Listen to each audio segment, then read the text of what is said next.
Chapter 828. Mount Qingqing was surrounded by peaks that were evergreen all year round. The peaks were like city corridors, and the trees were verdant and lush. It enjoyed the reputation of Qingqing as the most secluded place in the world. Walking in the mountains, the road was bumpy. With the addition of 2 ordinary people, everyone's walking speed was even slower. When night fell, the roars of wild beasts could be heard from time to time. Wang Tao had entered the mountain many times to visit the Qingqing monastery, so he was not worried about the situation in the mountain at night. However, Zhang Xinyue, who had lived in the metropolis since childhood and had never stayed in the deep mountains and forests, was extremely nervous and worried. Can you stop following me? Tan Xiao went out from a narrow mountain path, while Zhang Xinyue followed closely behind him, as if she was afraid that Tan Xiao would leave her behind.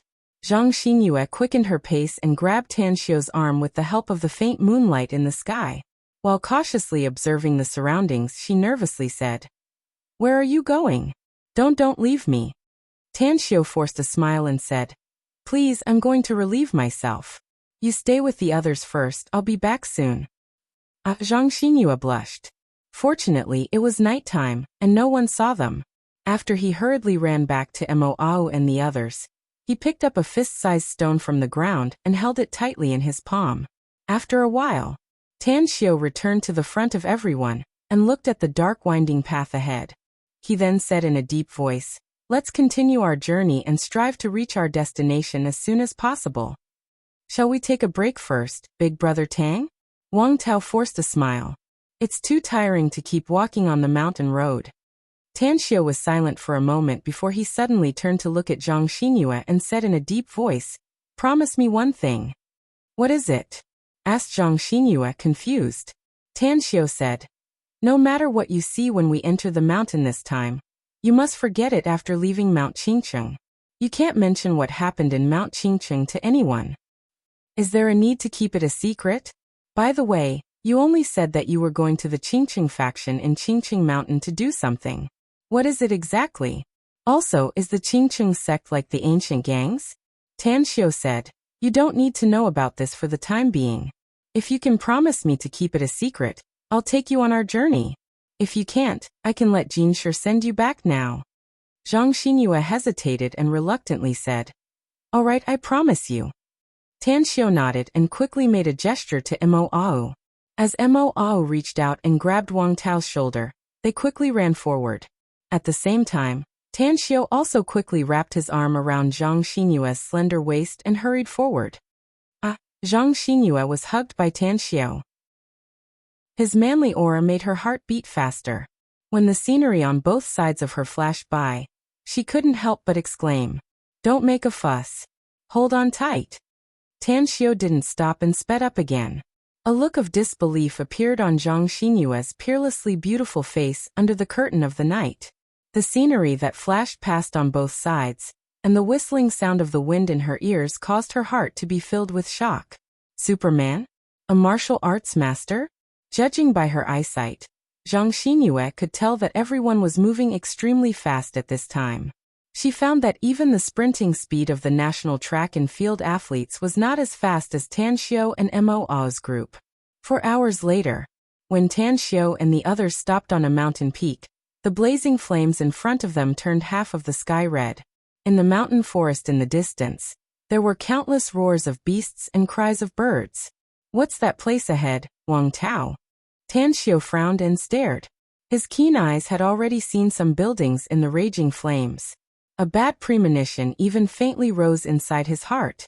Wang Tao was dizzy and disoriented as he was put down by Mo. He retched a few times before he slowly looked up. When he saw the blazing flames ahead, he involuntarily exclaimed, "Heavens! That's the Qingqing sect's outer gym in front of us. Damn! How come there's a fire in the middle of the night? Who's there?" Suddenly, Mo shouted and his huge body suddenly pounced toward the bushes on the left. The moonlight shone through the gaps between the branches and leaves as his dagger flashed, and pierced the left shoulder of an ambusher. "Enemy attack!" shouted the ambusher. A few ghostly figures flashed out from the surrounding bushes as Mo's iron pincer-like hand grabbed the ambusher's throat. Whoosh! In an instant, Mo retreated to Tan Xiu's side. He looked at the black-clothed man whose throat was clutched and asked in a deep voice, "Who are you?" Hee. A few strange sounds came out of the black-clothed man's throat. In just a few seconds, 3 more black-clothed men appeared around him. Blood flowed from the corner of his mouth, and his breathing rapidly weakened. In the end, he died in Mo's hands. Suicide by poison? Tan Xiu's eyes turned cold. It was hard for him to imagine who in today's society had such a powerful ability to train a group of death warriors. "Who the hell are you, bastards?" asked the black-clothed man standing in front of Tan Xiu with a long saber in his hand. Tan Xiu squinted his eyes and coldly snorted. I want to ask you who you are. What exactly happened in the Qingqing Monastery?" The black-clothed man sized up Tan Xiu and said in a deep voice, "Don't poke your nose into other people's business since you're not from the Qingqing Monastery. Today, our leader is going to massacre the Qingqing Monastery. Anyone who dares to join in will be buried with the Qingqing Monastery." Massacre? The Qingqing Monastery? Tan Xiu's expression changed. His figure flashed and appeared in front of the black-clothed man. He pinched the man's cheek and instantly released the long sword to pierce the chests of the other 2 men. Take the poison sac out of his mouth." "Affirmative." He quickly followed Tan Xiu's order and pulled out a fine silk thread from the black-clothed man's innermost teeth. A dark green poison sac the size of a grain of rice was pulled out by the silk thread. Tan Xiu casually sealed the black-clothed man's acupoints and coldly said, "I'll give you one last chance. Tell me who you are and why you want to massacre the Qingqing Monastery." The black-clothed man could clearly feel that he had lost control of his body. Even though he wanted to exert his strength, he couldn't even flick his fingers. However, the fear on his face only flashed for a moment before it disappeared. He then said in a deep voice, "You want to know the answer from my mouth? Dream on. You'll know who our leader is later. But when the time comes, you'll be in a state where you can neither live nor die." Tan Xiu flipped his hand and sent a stream of qi into the black-clothed man's body. He also cast a spell and sent it into the man's body at the same time. Then he said, "Then I'll let you taste the feeling of living a life worse than death." Argh! A heart-wrenching and lung-splitting scream came out of the black-clothed man's mouth. He had lost control of his body and was trembling from the unimaginable pain. "I'm an expert in alchemy," Tan Xiu sneered. "Even a dying man can be pulled back from the gates of hell. I once calculated that it would take at least 7 days for a person to die in this kind of pain. But the medicine I concocted can let you live for another 3 days, which adds up to 10 days. So long as you don't want to answer my question, the next 10 days will be the most unbearable time for you." 10 days. The black-clothed man didn't want to endure it for even a second. The immense pain that seemed to come from his soul almost made his consciousness collapse. What was pain? What was living a life worse than death?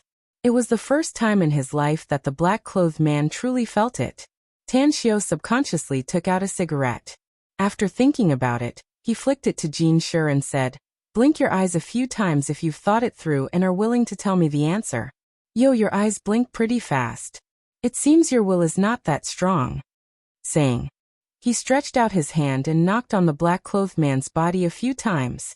When the man's trembling and the painful expression on his face subsided, he indifferently said, "Speak. Otherwise, I'll give you another chance in half an hour." The black-clothed man hurriedly said, "If I tell you, can you kill me immediately?" Tan Xiu nodded and said, "Men of death who are bent on seeking death? How interesting. Fine, I promise to give you a quick death." The black-clothed man relaxed and quickly said, "Our leader is a cultivator. I don't know who his master is, but he's an expert in using poison. They brought us to Mount Qingqing to take revenge on the Qingqing sect. I heard that the people of Qingqing school had killed 4 brothers of our 2 leaders." Revenge? Tan Xiu frowned. He didn't expect that he would be poisoned at the opening luncheon of the Golden Goblet Emperor Gao's villa complex for the sake of the red silk flower. And now the Qingqing sect was being sought for revenge. We have to protect the Qingqing sect, but the most important thing is to protect Wang Tao's uncle. Else, if the red silk flower falls into the hands of other cultivators, it will be very difficult for me to make a breakthrough in my cultivation in the near future. Tan Xiu took a deep breath and killed the black-clothed man with a palm strike. Then he immediately said in a deep voice, Shui Sha He Xiong, you two stay here to protect their safety. We're going to check the situation. I don't want to stay. I want to follow you. Zhang Xinyue's expression changed and she immediately shouted. Big brother Tang, my uncle and cousin are in the Qingqing sect. I want to follow them too, said Wang Tao hurriedly. You're all ordinary people and you're not suitable to be involved in this kind of danger. Tan Xiu shook his head. You just saw that we easily killed these 4 people, so it's more normal for people to die than chickens in this kind of danger. What did you say? Zhang Xinyue exclaimed in shock. You killed them? The night was too dark. Zhang Xinyue only saw the 4 people fall, but she didn't know that they were already dead. Don't forget your promise to me before, said Tan Xiu. No matter what happens in Mount Qingqing, you must forget it after you leave and keep your mouth shut. Having said that, he took Mo Ao Jinshi and Shui Sha and bolted lightning fast toward the Qingqing monastery. After leaving Zhang Xinyue and Wang Tao's line of sight, the 4 of them soared into the air and arrived less than 100 meters away from the burning Qingqing monastery's outer hall in just a minute. Chapter 829. Standing in front of the raging fire, Tan Xiu's eyes seemed to be able to see the scene of the fierce battle before, as well as the figures of those people who wantonly set the fire. Murder and arson. It was a felony in today's society, and such things rarely happened. But Tan Xiu didn't expect that such things, which were often encountered in the immortal world, would actually happen in front of him. And it was because his enemies were seeking revenge. What should we do, boss? A murderous intent flashed in his eyes. He had received cruel training since childhood, and had risked his life for more than a decade in the flames of war. Encountering such a scene evoked his long-lost fighting desire. Find Wang Xuezhong. I want to see him dead or alive, said Tan Xiu. We've never seen Wang Xuezhong, or even seen his photo. How are we supposed to find him? Tan Xiu faintly smiled, and his figure instantly soared into the sky. As he flew over the burning dojo, he saw nearly 100 people surrounding an antique building in front of him. He didn't hesitate and instantly appeared on the highest point of the building. Who are you? Several shouts came from the nearly 100 people, as 2 ghostly figures instantly appeared in midair, standing in the void and staring at Tan Xiu. Tan Xiu glanced at them. Although he was a bit surprised by their cultivation, he ignored them and looked at the courtyard below instead, shouting in a deep voice, Who's Wang Xuezhong? Come out! As he spoke, Mo A's group of 3 also quickly appeared at Tan Xiu's side. At this moment, there were only a dozen Qingqing monastery experts left in the courtyard, all of them holding their weapons and looking around. The entire courtyard was shrouded by an array formation, but an invisible energy protected everyone inside. Among the dozens of people, a tall and straight old man with a youthful face and white hair had a burst of light in his eyes. His voice was like a thunderclap. He heard someone calling his name, and heard the enemies outside questioning him. He even saw the people who appeared on the roof, as well as the 2 enemies standing in the air in front of the building. With just a few words, he immediately determined that the 4 people on the roof were definitely not on the enemy's side. The enemy was seeking revenge. He and the remaining dozen or so strongest experts of the Qingqing sect were almost in despair. But at this moment, his eyes shone brightly as if he saw a glimmer of hope. Taking 2 steps forward, Wang Xuezhong looked up at Tan Xiu and shouted, I am Wang Xuezhong. May I know who you are? Tan Xiu looked down at Wang Xuezhong and sized him up. He nodded in satisfaction. Not bad. Fortunately, you are still alive. Otherwise, we would have to spend some effort. Tell me, is the red silk flower that your nephew gave you still in your hands? Red ribbon? Wang Xuezhong frowned slightly, but still said, It's in my hands. Tan Xiu asked, You haven't used it yet. Wang Xuezhong said, No. Tan Xiu said with satisfaction, Since you still have it, how about we make a deal? Wang Xuezhong's expression shifted and he hurriedly asked, What kind of deal do you want to make, mister? I'll help you get rid of these people in front of you, and you give me the red silk flower in return, said Tan Xiu. What do you think of this deal? Wang Xuezhong's eyes lit up and he resolutely said, If you can really help our Qingqing sect solve the crisis and kill all these people, I'll definitely give you the red silk flower with both hands. Tan Xiu let out a faint smile and looked at the two men standing in the air in front of him, saying, I don't know you, but I'm a bit worried that I'll have some dealings with you. Tell me your origin, else you'll really have to sleep in this Qingqing mountain today. The burly Bai Biao, with a scar on his cheek, coldly stared at Tan Xiu and said, You don't deserve to know our origin, mister. I advise you to leave this place as soon as possible. Else, it won't be us who will sleep in this Qingqing mountain, but you. Since you don't know what's good for you, then don't blame me for taking your lives. Tan Xiu shook his head. After all, there's a big gap between your lives and the red silk flower. As his voice faded away, Tan Xiu instantly took out 4 array discs and the 4 discs flew out. He instantly engraved the array pattern and pushed his hands forward, completing the 4 symbols array in just a second. After activating the 4 symbols array, Tan Xiu raised his right arm and shouted, Draw the thunder and release the electricity. Suddenly, countless bolts of lightning appeared in the clear night sky. Without any warning, they struck towards the 2 people in the 4 beast formation. Immediately after, a group of thunderballs emitting blue light quickly descended on the top of the 2 men's heads the moment the lightning bolt struck the 4 symbols array. Damn it! Bastard! Bai Zhen and Bai Biao's complexion greatly changed. Layers of flames appeared out of thin air as 2 fire dragons rushed out of the flames, baring their fangs and brandishing their claws to meet the lightning bolts. Boom!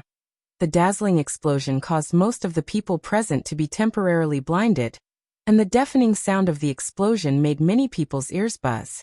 There were nearly 100 murderous experts around the courtyard, except for a dozen of them who had the foundation of cultivation, and were able to stay safe and sound even though they were constantly retreating. The rest were shaken to the point that their blood and qi were boiling, causing them to spurt out blood and fall to the ground. Whoosh, whoosh, whoosh. 3 figures flickered lightning fast and quickly dashed to the side of those who fell to the ground. As their swords streaked across the sky, the people who fell to the ground were slashed by the sword lights. Crack! The 4 symbols array was destroyed by the violent energy, and the effect of trapping Bai Biao and Bai Zhen disappeared. But as the 2 fire dragons were smashed by the lightning bolts, the explosion of the thunderballs directly bombarded the 2 brothers to the ground. Their bodies were dyed red with blood. Although the 2 men managed to save their lives, they lost their combat effectiveness due to serious injuries. Who the hell are you? After Bai Biao spurted out a few mouthfuls of blood, he angrily raised his head and roared. TSK TSK. Tang Xiu sighed and clicked his tongue. I never thought that such a powerful attack wouldn't be able to kill you too. It seems you're only a step away from breaking through to the golden core stage, no? But it's a pity that you can only die today. You don't need to know who I am, because I'm not going to go to your so-called hell. You'll never see me again. Bai Zhen struggled to get up from the ground and roared. Sir, we brothers can find the red silk flower for you if you want it. We were too arrogant just now. I hope you don't mind us, sir. We brothers came to the Qingqing monastery, because we have a blood feud with you. Tan Xiu touched his chin and asked, Tell me, what kind of blood feud do you have with the Qingqing monastery? Bai Zhen's eyes lit up and he loudly said, Senior, we used to be villagers in Qingqing Mountain, and were recruited by the Qingqing monastery to help them by living supplies from the outside. They treated us 6 brothers very well at first, and we were very satisfied. But a few years later, the Qingqing monastery's supervisor in charge of living supplies kept deducting our wages and often bullied us by relying on their martial arts. Once my younger brother, Bai Dong, went to the Qingqing monastery to buy some oil, salt, soy sauce and vinegar and accidentally saw the Qingqing monastery's people practicing martial arts. That bastard in charge of living supplies said that my brother secretly learned the Qingqing monastery's martial arts and beat him half to death. The 5 of us went to find him to reason with him, but we were also beaten up. Since I was angry, I proposed not to help them by living supplies in the future. I even said that I would tell others about the existence of the Qingqing monastery out of anger. Because of that, the Qingqing monastery's people wanted to kill us. We had a total of 6 brothers, and we were either blood brothers or cousins. In the end they killed 4 of us. Only my 4th brother and I, Bai Biao, managed to escape and fell off the cliff. We were lucky enough to save our lives. All these years, we dragged out an ignoble existence and lived an ignoble life. We obtained a cultivation technique by chance and greatly improved our strength. Then we crossed the ocean and fled abroad, where we met our master, Tao Master Poison. All these years, the two of us brothers have been thinking about revenge all the time. Senior, do you think it's wrong for us to come to the Qingqing Monastery to take revenge? Tan Xiu fell into silence. He could understand this kind of hatred. Let alone them, if he were in their shoes, he would probably be more ruthless than them. Originally, he wanted to kill these people in front of him, but after hearing the whole story, he couldn't bring himself to do it. In the courtyard, the Qingqing Monastery's abbot, Lin Tong, strode a few steps forward and sternly shouted, "You scoundrels are talking nonsense. That's pure slander. In the past, the 6 of you hid in our Qingqing Monastery and secretly learned martial arts. You even stole our Qingqing Monastery's ancient martial arts manuals, so we sent people to hunt you down and snatch back our martial arts manuals." Bullshit. Baizhen angrily cursed. We brothers may be hunters, but we never had any extravagant hope of practicing martial arts. We never stole your Qingqing Monastery's ancient martial arts manuals. It was your Qingqing Monastery's steward who personally stuffed that ancient martial arts manual into my brother's arms when he killed him.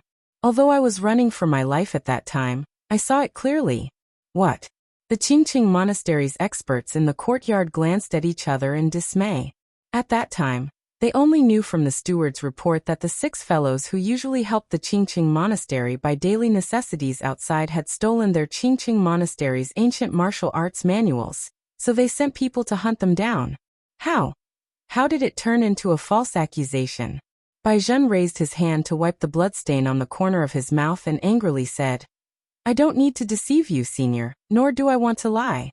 The reason why that steward wanted to kill us was not entirely because of the threats I said when I was angry. The steward's daughter fell in love with my brother, which was the main reason why he wanted to get rid of us. At that time, he said that his daughter must at least marry a high-ranking disciple of the Qingqing Monastery. Am I right? Mu Baizhi." In an instant, the eyes of more than a dozen people in the courtyard were all focused on a middle-aged woman in a Taoist robe and holding a horsetail whisk. Tan Xiu followed everyone's gaze and also looked at the charming middle-aged woman. Chapter 830. A cold wind blew, causing Mu Baizhi to shiver. Her expression was extremely complicated as her eyes kept wandering back and forth between Baizhen and Bai Biao 7 or 8 meters away. Tonight, the Qingqing Monastery suffered a heavy blow. No one knew the whole story better than her. She was even more aware that the source of all this was actually her. The scenes of that year flashed before her eyes like a movie, making her feel distressed and difficult to breathe. The array that shrouded the courtyard had just been broken by Tan Xiu, Baizhen and Bai Biao. She was also aware of one thing. This day next year would be the anniversary of her death. Now, she only hoped that the mysterious young man could protect the rest of the Qingqing Monastery. Mu Baizhi walked a few steps forward and her eyes shifted to Tan Xiu.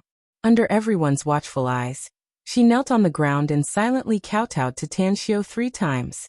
Then she said, "Senior, they're right. Today's bad karma is all because of what happened that year.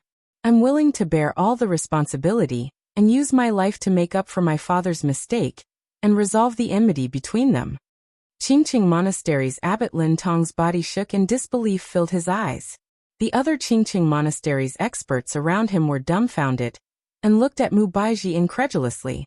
It turned out to be true? The one who framed the 6 brothers back then was actually their Qingqing Monastery's people? Lin Tong strode to the front of Mu Baizhi and sternly shouted, "So to say, it was really your father who framed the 6 brothers back then? Was it really our Qingqing Monastery's mistake that year?" "Yes," said Mu Baizhi with a bitter smile. Lin Tong panted heavily and angrily said, "Then why didn't you tell us the truth back then? Why did you just watch our Qingqing Monastery's people chase and kill those 6 innocent people?" "My father locked me up in advance when he made the mistake." Mu Baizhi shook her head. "It was only until he released me that I learned about them. Hall Master, I've been unmarried for so many years. Even when my father threatened me that he would die with everlasting regret if I didn't marry him, I didn't compromise. Don't tell me you still don't understand? The one I love is dead, and so is my heart. The only reason I'm still alive now is to apologize in front of the 3 pure Taoist ancestors, to atone for my father's crime. At the top of the pavilion, Tan Xiu had figured out the whole story. After shaking his head, he looked at Wang Xuezhong, the deputy abbey dean of Qingqing Monastery, and said indifferently, "Give me the red silk flower first." Wang Xuezhong quickly said, "Senior, the red silk flower is not with me now. It's in my residence. Can you wait for a moment? I'll bring it to you with both hands as soon as I get it." Tan Xiu nodded and said, "Oh, you 3 go with him?" "Yes." Mo Ao and the other 2 nodded and followed behind Wang Xuezhong, who was riddled with wounds, as they quickly headed outside. Tan Xiu looked at Bai Real and Bai Biao and asked indifferently, "How do you want to resolve this matter?" Bai Zhen and Bai Biao glanced at each other. Then Bai Zhen shouted, "Mu Baiji must die. She should have been buried with my brother long ago. However, the one who issued the order to hunt us down and kill us was Lin Tong, the head of the Qingqing sect. He must die too. We brothers may not be good people, but we also know that every injustice has its perpetrator, and every debt has its debtor. As long as the 2 of them commit suicide in front of us, the enmity between us and the Qingqing sect can be written off." "What if I don't agree?" asked Tan Xiu calmly. With a resolute expression, Bai Real resolutely said, "If Senior doesn't agree, then we brothers can only fight to the death. Even if we die here today, we won't let down our 4 dead brothers." Tan Xiu took a deep breath and slowly said, "I received money from others to eliminate the calamity. Since I can get the red silk flower, then I must protect the people of the Qingqing sect. Now, I only need to ask you one thing, and you must answer it." "Please ask, Senior," Bai Real seriously said. "Was it you who sent someone to put the drunken dragon powder in the lunch at the opening ceremony of the Golden Goblet Emperor Gao's villa complex?" asked Tan Xiu. Bai Real's expression changed. He hesitated for a moment before replying in a deep voice, "That's right. We sent someone to do it." "Why?" asked Tan Xiu. "Do you know how many people will be poisoned to death if so many people eat the food? According to our investigation, the boss who developed the Golden Goblet Emperor Gao's villa complex, Wang Xuegong, is the younger brother of the Qingqing sect's deputy master, Wang Xuezhong. Since we want to take revenge, we naturally have to cut the weeds and eliminate the roots. As for those who have been implicated by Wang Xuegong, we can't care about them anymore." Good. Tan Xiu angrily retorted. "You can't care about them anymore. The reason why you and your brothers were hunted down was because you were weak. But now you sent someone to poison nearly 100 people. And it's also because they are just ordinary people. In your eyes, whoever is powerful can control the life and death of others, right? If that's the case, then I can't let you live today." Bai Real's expression changed. Never did he expect that Tan Xiu would get angry because of some ordinary people. After a moment of silence he questioned, "Senior, we are all cultivators, and ordinary people are like ants in our eyes. You're not a citizen of the state, are you? Why do you care about the life and death of those ants?" "We're all cultivators, yes," sneered Tan Xiu. "But you're also like ants in my eyes. Also, you're wrong about one thing. I'm a citizen of the state, and I have the right to act first and report later." As his voice faded away, Tan Xiu instantly raised his arms. Lightning bolts appeared out of nowhere in the clouds in the sky as electric snakes slashed down toward Bai Real and Bai Biao. "Outsiders can't bully this old man's disciple." An old voice came rolling from a distance as a large black net floated over from afar and directly enveloped the courtyard. Lightning bolts struck the black net, and sparks splashed everywhere before disappearing. It followed closely behind.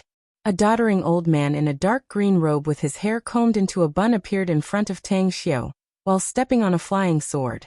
Billowing green smoke spread out from his body, and instantly enveloped everyone in the scene. Myriad Jiao dragon poison. A drop of transparent liquid silently stained Tan Xiu's skin the moment he held his breath to disperse the green smoke. The transparent liquid had a very strong penetrating power as it melted into Tan Xiu's clothes and skin. In just half a breath, it had already spread out inside Tanxio's body. This is, Tanxio's complexion changed. A cold and bone-chilling gelatinous substance continuously spread out inside his body. It was a piercing pain and had a corrosive effect, making Tanxio feel as though his body was frozen, and his muscles were about to be corroded. The senile old man laughed wildly and said, "This myriad Jiao dragon poison is a nidin of a Jiao dragon that has been stored for thousands of years in the North Pole Spirit Spring's frigid spring. It took me 2 years to refine it. Cultivators below the golden core stage will die if they get hit by it. Even if you break through to the nascent soul stage, your strength will be greatly reduced, so you're dead for sure." A dark scepter appeared in the old man's hand out of thin air. With the rising flames in the sky, the surrounding green smoke was instantly ignited, turning the entire space into a sea of fire. Tanxio's pupils contracted. Layers of flames wrapped around him, and the dark scepter instantly attacked him. Judging from the aura exuded by the old man, he was a golden core stage powerhouse, at least at the middle stage of the golden core stage. So far, he was the most terrifying powerhouse Tanxio had ever encountered. Get lost! The long sword was unleashed again, and layers of sword shadows instantly shrouded his body. When sparks splashed, the black scepter that the old man was about to hit Tanxio's head was instantly smashed, and the swift and fierce sword chi left a few bloody wounds on the old man's chest. What? The old man's complexion greatly changed. After moving a few positions, he quickly retreated backward. Tanxio's body shook a few times, and his internal organs were almost frozen by the cold aura. What shocked him the most was that more than half of the gelatinous substance that entered his body quickly drilled into his Niwen palace. After he successfully forced the old man back, a roar suddenly exploded in his head. The brain was the Niwen, and the Niwen was the earth. There were 2 meridians that went down to the kidney essence. The essence was in the kidney, so it was called the essence, and flowed into the Niwen to form the brain. Then the transparent cold substance exploded, and in an instant, a monstrous heat wave was produced. The instantaneous alternation of cold and heat made Tanxio almost faint from the pain. Boom! At this moment, in the moment when Tanxio temporarily lost his perception of the outside world, a heavy hammer whizzed over and fiercely bombarded Tanxio's chest. In the midst of the blood spurting, Tanxio's body was bombarded like a cannonball. He flew backward for dozens of meters before heavily smashing into the antique building behind him. Run! The moment they saw that Tanxio was blasted away, more than a dozen high-level members of the Qingqing sect quickly fled in all directions. Originally, Tanxio wanted to help them, but at this moment, a more powerful enemy came, and it was the master of Baizhen and Bai Biao. Although they wanted to help Tanxio, they also had the self-awareness that helping Tanxio would not only be of no use, but they would also lose their lives in vain. Want to escape? Dream on. Although Baizhen and Bai Biao were seriously injured and their combat effectiveness was almost at the freezing point, they forcibly used a forbidden technique at this moment. In just a dozen breaths, most of their injuries were healed, and they could also use 50 to 60% of their strength. And this strength was enough to kill all the remnants of the Qingqing sect. Puff! A long sword shot from the left, and at the moment when Bai Biao was about to punch a Qingqing sect expert to death, the sword directly pierced his neck and instantly beheaded him. Bastard! Baizhen's eyes were wide open. He gave up chasing the enemy and madly rushed to Bai Biao, holding him in his arms with both hands. At this moment, 2 ghostly figures appeared in front of him in an instant. Joint attack. Sword shadows swept out like a blooming lotus. Baizhen hurriedly tried to block, but his arms were shattered by the sword shadows. In the next moment, a silhouette appeared behind him and punched him hard in the back. Puff! Baizhen spurted blood wildly, and his heart was broken. Chapter 831. In the broken building, Tanxio had just propped himself up with his arms when he spat out a mouthful of blood. The extreme cold in his body instantly turned into extreme heat. Even though his internal organs had been tempered countless times, he still felt extremely uncomfortable. Poisoned. Tanxio quickly sealed his heart meridians with both hands. He did not expect the other party to have the cultivation of the golden core stage. He did not expect to fail miserably this time. He did not guard against the other party using poison. He had already guessed the other party's identity. He should be the master that the Bai brothers mentioned before. Dao Master Poison. This bit of poison isn't enough to kill me, but Tan Xiu clenched his fists and looked at Dao Master Poison shooting toward him. His figure instantly dashed toward the open window on the opposite side, and rushed out of the window almost in a flash. As the attic behind him shattered and fell to the ground, Tan Xiu's ghostly figure instantly disappeared into the distant forest. Annoyance flashed in Dao Master Poison's eyes. If that guy was flying in the sky, he believed that he would have been poisoned and severely injured, and that Tan Xiu would never be able to escape from his palm. But if that guy went into the deep mountains and forests, even if he had the cultivation of the middle stage of the Gold Core realm, it would be very difficult to find him. I have to capture him. The lightning manipulation formula and lightning manipulation formula he used just now are much stronger than the ones I have mastered. If I can interrogate him, my strength will definitely increase greatly in the future. Dao Master Poison gritted his teeth and quickly chased in the direction where Tan Xiu disappeared. Outside the courtyard. After Mo Ao and the other two killed by Zhen and by Biao, they immediately rushed into the courtyard. What caused their expressions to change was that the entire pavilion had been turned into ruins, and the figure of the boss had disappeared. There was definitely a powerful enemy that appeared just now. There were two explosive forces just now. One of them was from boss, and the other one was probably a powerful enemy that suddenly appeared. Mo Ao said in a deep voice. What should we do now? Asked Jinshi hurriedly. Boss was either chased and escaped, or chased away by a strong enemy. Mo Ao pondered for a moment and then said, let's meet up with Shueisha's team immediately and then head to the north to search. Since it's a strong enemy, we must gather together in order to possess greater power. Alright.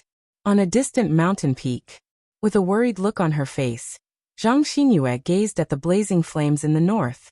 On the other hand, Shueisha and He Xiong wore grim expressions as they vigilantly observed the surrounding situation. Who is it? All of a sudden, Shueisha let out a shout and instantly unleashed his flying sword. Mo Ao's figure appeared in front of Shueisha and said in a deep voice, it's us. Where is Wang Tao? Shueisha paced a few steps forward and said in a deep voice, some people from Qingqing Monastery just fled from the north. Wang Tao knows two of them, so he followed them. It's good that he's gone, said Mo Ao indifferently. How about this? Let's head north immediately and search for the whereabouts of the boss. The worry on Zhang Xinyue's face turned more intense after hearing Mo Ao's words. She then said, why don't you go? I'll only be a burden if I follow you. We brought you here, so we can't leave you in this dangerous place. Mo Ao shook his head. Let's go. I'll take you there. North of Qingqing Monastery, Tan Xiu shuttled back and forth in the mountain forest at lightning speed. As he ran, his face gradually turned red, blue veins throbbed on his forehead, and his eyes slowly turned bloodshot. He had suppressed the poison in his body, but what made him helpless was that Dao Master Poison's myriad flood dragon poison contained a very strong aphrodisiac. He could suppress the poison, but he couldn't force the strong aphrodisiac out of his body. Snakes were lascivious by nature. He wouldn't be afraid if it was just the aphrodisiac extracted from a snake's body. But the aphrodisiac extracted from a flood dragon's body was enough to drive him crazy, given his current cultivation level. However, what drove him crazy the most was Dao Master Poison, who was hot on his heels. He was confident that he could kill Dao Master Poison if he wasn't poisoned or severely injured. But now, not only was he poisoned, but his internal organs had also been displaced, causing him to suffer from severe internal injuries. He had no other choice but to escape. At this time, he knew that his chance of winning was very small if he were to confront Dao Master Poison head-on. Even if he won, he would have to pay an extremely painful price. I'll remember this enmity. Tan Xiu gritted his teeth and sped up again. But as he sped up again, the aphrodisiac poison in his body broke out even faster. After fleeing for hundreds of kilometers and seeing that he was about to escape from Qingqing Monastery, Tan Xiu suddenly changed his direction of escape. Barely maintaining his sobriety made him realize that escaping from Qingqing Mountain in such a state was not a good thing. If he were to do something irrational outside, the consequences would be unimaginable. Therefore, he took a big detour and dashed in the direction of Qingqing Monastery. Shit! Just as Tan Xiao was enduring the aphrodisiac poison and barely maintaining his sobriety, an overwhelming aura rushed over from the direction he was heading. I'll risk it all. Tan Xiao's figure instantly plunged into a bush. As he sealed off all his aura, he took out an invisibility talisman and activated it in his palm. Damn you, you bastard. If this old man catches you, I'll torture you and force you to tell me those 2 techniques. Dao Master Poison cursed as he moved lightning fast through the mountain forest. The distance between him and Tan Xiao was less than 100 meters, but he didn't find Tan Xiao at such a close distance. Instead, he quickly passed through and chased toward the north. Half a minute later, Tan Xiao put away the invisibility talisman and silently sprang out of the bush, fleeing toward Qingqing Monastery in the south. If he hadn't sensed Dao Master Poison's aura behind him, he wouldn't have kept fleeing to the north because Qingqing Monastery still had Mo and the others there, while Zhangxinya, Shuesha, and the others were there to the south. He was worried that Dao Master Poison would kill them if he couldn't catch up with him. But now, it seemed that he didn't have to worry anymore. He only needed to meet up with them to escape to Qinglin County at the fastest speed. As long as he arrived at Qinglin County, even if he didn't ask anything, Mo and the others could take him away and flee to other places. It's a pity that I don't have a sensory stone. Otherwise, I could use it to sense the existence of Mo and the others and find them much easier. Feeling somewhat regretful, Tan Xiao sped up a lot again. Just as Tan Xiao was about to lose his mind and couldn't hold on any longer, several familiar auras suddenly appeared in front of him. In a flash, his spirit jolted and he dashed toward that direction lightning fast. Boss! The moment Mo and the rest saw Tan Xiao's appearance, they all looked ecstatic. However, when they saw Tan Xiao's flushed complexion, as well as the blood on his lips and clothes, the joy on their faces froze in an instant. Take me with you and run. Run as far as you can. Tan Xiao's blurred eyes saw Mo's worried face in front of him. He hurriedly ordered before he instantly lost consciousness. Oh, what happened to boss? Jinshi came to Tan Xiao's side and asked with an intense worry on his face. Mo checked Tan Xiao's pulse and said in a deep voice, Boss's internal injuries are very serious.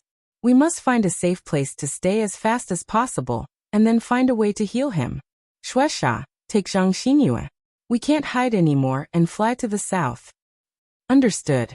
Several people replied and flew to the south on their flying swords. Shuesha grabbed Zhang Xinyue's arm and made her feel dizzy. The strong wind whistled in her ears, and she couldn't open her eyes due to the strong wind. Only after half a minute did she manage to open her eyes with difficulty. When she looked outside, she immediately shivered in fright. Heavens! Am I flying? No. I'm not flying. I'm being carried by Shuesha. Zhang Xinyue was an atheist. She never believed in demons and ghosts, nor did she believe in the existence of immortals and spirits in this world. But at this moment, she pinched her waist hard and finally realized that she was definitely not dreaming. She was being carried and flying, and this was the real situation. Who are they? How can they? 10 minutes later, Mo and the others flew over the ruins of Qingqing Monastery and the Sea of Fire. Suddenly, he felt his waist being touched. When he looked down, he was at a loss whether he had to cry or laugh. He saw that Boss Tan Xiao's hand was touching his crotch, moving up along it. Something's wrong. Mo's complexion suddenly changed. He just felt that his boss's body was very hot, but he didn't notice anything unusual. But now he keenly noticed that something was wrong with his boss. He had obviously lost his consciousness, but his subconscious was controlling his body and wanted to do something. Shuesha was very close to Mo with Zhang Xinyue. Upon hearing Mo's cry, he immediately asked aloud, "What's wrong?" "If my guess is correct, boss is poisoned, and it's an aphrodisiac toxin," said Mo hurriedly. "What?" Shuesha's complexion greatly changed. He knew that his boss's cultivation was very high and ordinary aphrodisiac toxin had no effect on him. But if it was an extremely strong aphrodisiac toxin, it would definitely put his boss's life in danger if it wasn't removed as soon as possible. Zhang Xinyue also heard Mo Ao's words at this moment, and a horrified expression appeared on her face. She knew how powerful the aphrodisiac toxin was because she once saw a female friend who was drugged. She could tell that she was unconscious and in pain. Shueisha furrowed his brows and said aloud, "Oh, are you sure? Boss is really poisoned by the aphrodisiac toxin?" "I'm sure," said Mo Ao firmly. "Boss's body is very hot, and he's subconsciously touching my body. We must find a solution quickly." "Let's speed up and try to get to Qinglin County as soon as possible," said Shueisha hurriedly. "Then we'll find a place with women and solve the problem in boss's body as soon as possible." Chapter 832. There was a cool and gloomy atmosphere in the dark cave. As the toxins in Tanxio's body were completely expelled, his serious internal injuries also improved a bit. Only then did he slowly open his eyes. To his surprise, the sky outside had already darkened, and the cool breeze brought along the fragrance of food. Tanxio turned his head. When he saw Zhang Xinyue leaning against the mountain wall with a dazed look, an indescribable complex emotion suddenly emerged inside his heart. What should I do? He racked his brains but couldn't come up with any solution. He was not familiar with Zhang Xinyue and had only met her a few times. If it was Zhang Xinya who lost her chastity to him this time, Tanxio might be able to accept it. But he had no way to deal with Zhang Xinyue at all. Being responsible? Not to mention whether she would like it or not. Zhang Xinya would probably be in great pain if she knew what happened between him and Zhang Xinyue. Furthermore, it would not be beneficial for Zhang Xinyue to be responsible for her feelings, and might even become a burden to her. You're awake? Zhang Xinyue woke up from her daze, and found that Tanxio was looking at her with a complicated expression. An awkward expression immediately appeared on her face. But it was only a few seconds before she quickly adjusted herself and said, "You don't need to take today's matter to heart. The reason why I did it was to repay you for saving my life." "I know. Thank you," Tanxio floated up and said. Zhang Xinyue felt a bit bitter inside. She had lost the most important chastity of a woman, yet all she got in return was a word of thanks. She looked at Tanxio's slightly apologetic expression and shook her head. "Forget it. You saved me and I saved you, so we're even. I hope you won't mention what happened today to anyone, and I naturally won't tell anyone about what happened in Qingqing Mountain. Let's just pretend that nothing happened after we leave this place. I promise you." Tanxio nodded and looked at Zhang Xinyue, whose body trembled a few times. Then he suddenly asked, "You haven't eaten anything since yesterday?" "I haven't eaten anything since the night before yesterday," said Zhang Xinyue bitterly. Tanxio nodded without a word as he turned around and strode out of the cave. He then looked at Mo Ao beside a boulder tens of meters away and asked in a deep voice, "Have you brought something to eat?" Mo Ao flew over and respectfully said, "Boss, we were worried that we might alarm the enemy last night by starting a fire in this mountain forest, so we bought some food from the county town. Are you hungry? I'll bring it to you now." Tanxio nodded in response. As Mo Ao took the packed meals, he asked, "Where's the red silk ribbon?" Mo Ao spread his hand and took out the blooming red silk flower from his interspatial ring. Then he said, "We got the red silk flower from Wang Xuezhong last night, and found an unexpected situation. The two fellows who sought revenge from the Qingqing faction were killed by us, but the people from the Qingqing faction also escaped." "Did you find anything unusual when you went to Qinglin County?" asked Tanxio in a deep voice. "We heard the news that Wang Xuegong, the developer of the Golden Goblet Emperor Gao's villa complex, was killed along with several bodyguards around him. All of them had their heads chopped off and hung at the villa complex's gate. After inquiring about it, we heard that it was done by an old man in a green robe. Dao Master Poison?" Tanxio's expression slightly changed as he nodded and said, "Since Dao Master Poison hasn't left yet, I'm afraid he's hiding in some corner of Qinglin County, waiting for us to fall into his trap. Oh, we'll hide in this place for the next few days and leave after I've recovered from my injury. However, There's something I need you to do. Please tell me, boss, asked Mo. I'll give you a list of medicinal herbs later, said Tan Xiao. Take it to the Qinglin County Medicinal Herbs Market to buy them. If you can't find them in the Qinglin County Medicinal Herbs Market, then buy them elsewhere. Do remember to buy all the medicinal herbs I need within 3 days. Understood, replied Mo respectfully. When Tan Xiao returned to the cave, he saw that Zhang Xinyue was wearing his clothes, yet it couldn't block her beauty and charm. He sighed inwardly and took out a folding table and chair from his interspatial ring. He then put the lunchbox on the table and said, "Let's eat something first. I'm afraid we'll have to stay here for the next few days." Zhang Xinyue stared blankly at the table and chair that appeared out of nowhere in front of her and murmured, "Are you performing magic? Where did these tables and chairs come from?" "They're interspatial rings," said Tan Xiao with a smile. "That's what we cultivators use to store our stuff. I often sleep in the deep mountains and forests, so I always bring some daily necessities with me." Zhang Xinyue recalled that they could even fly, so she gradually felt relieved that Tan Xiao had some magical things. Having not eaten for 2 days, she was so hungry that her chest was sticking to her back. As she opened the lunchbox, the fragrant food and porridge wafted out with a warm smell. She hurriedly drank a few mouthfuls of porridge before wolfing down the food. Tan Xiao secretly found it funny looking at her appearance. However, he was also a bit hungry, so he also ate directly. Fortunately, Mo bought a lot of food, enough for him and Zhang Xinyue to eat and drink to their heart's content. "I'm full now." After a while, Zhang Xinyue contentedly touched her slightly bulging belly. Having said that, she reached out to tidy up the leftovers and quickly got up, ready to throw them out. However, she staggered and let out a cry of pain. She instantly bent down and squatted directly on the ground. Tan Xiao quickly squatted beside her and held her arm, asking, "What happened? Are you hurt?" Except your big head ghost." Zhang Xinyue angrily turned her head and glared at Tan Xiao, scolding him. "What happened?" asked Tan Xiao with a confused expression. "Why do you look like you're in pain?" Zhang Xinyue angrily retorted. "Shut up." Tan Xiao was thoroughly confused by Zhang Xinyue. He racked his brain for a while and watched her carefully stand up. Only then did he realize the crux of the problem. He was a bit embarrassed because he realized that Zhang Xinyue should be having sex for the first time. After he unconsciously lost his virginity, she probably suffered a lot due to his lack of control over his strength and timing. "Send them out." Zhang Xinyue sat back on the chair and angrily said.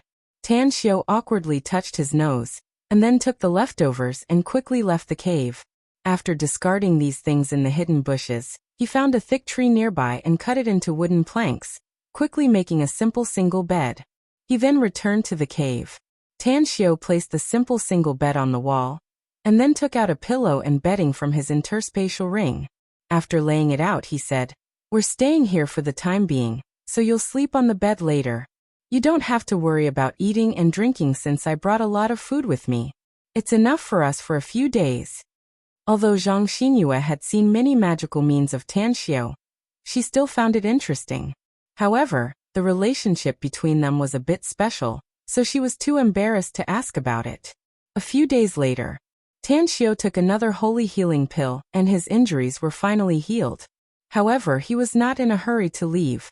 Although his purpose of coming to Qingqing Mountain had been achieved, there were still powerful enemies that he had yet to eliminate.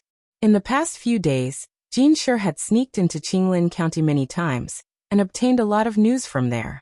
Among them, the recent homicide cases in Qinglin County were frequently reported, and the people who died tragically were almost all Qingqing Monastery's people.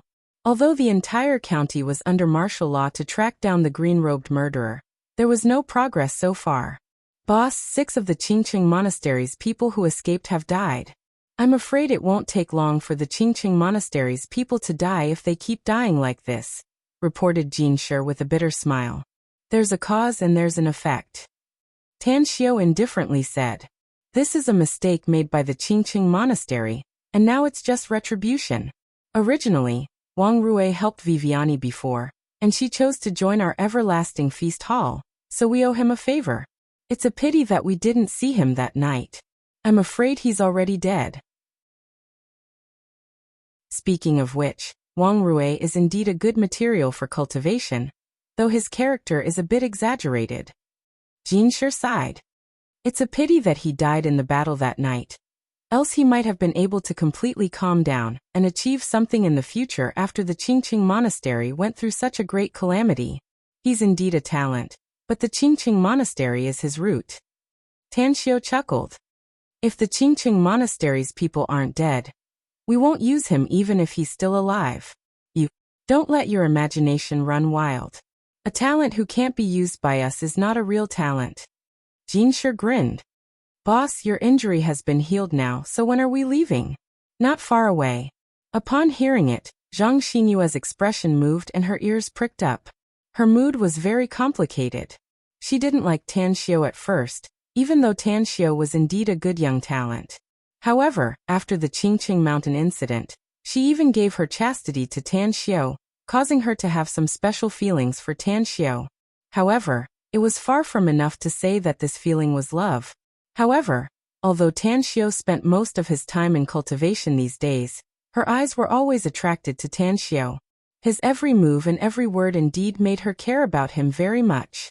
Even Tanxiu's apologetic and caring attitude toward her in his words and deeds made her feel unbelievably touched.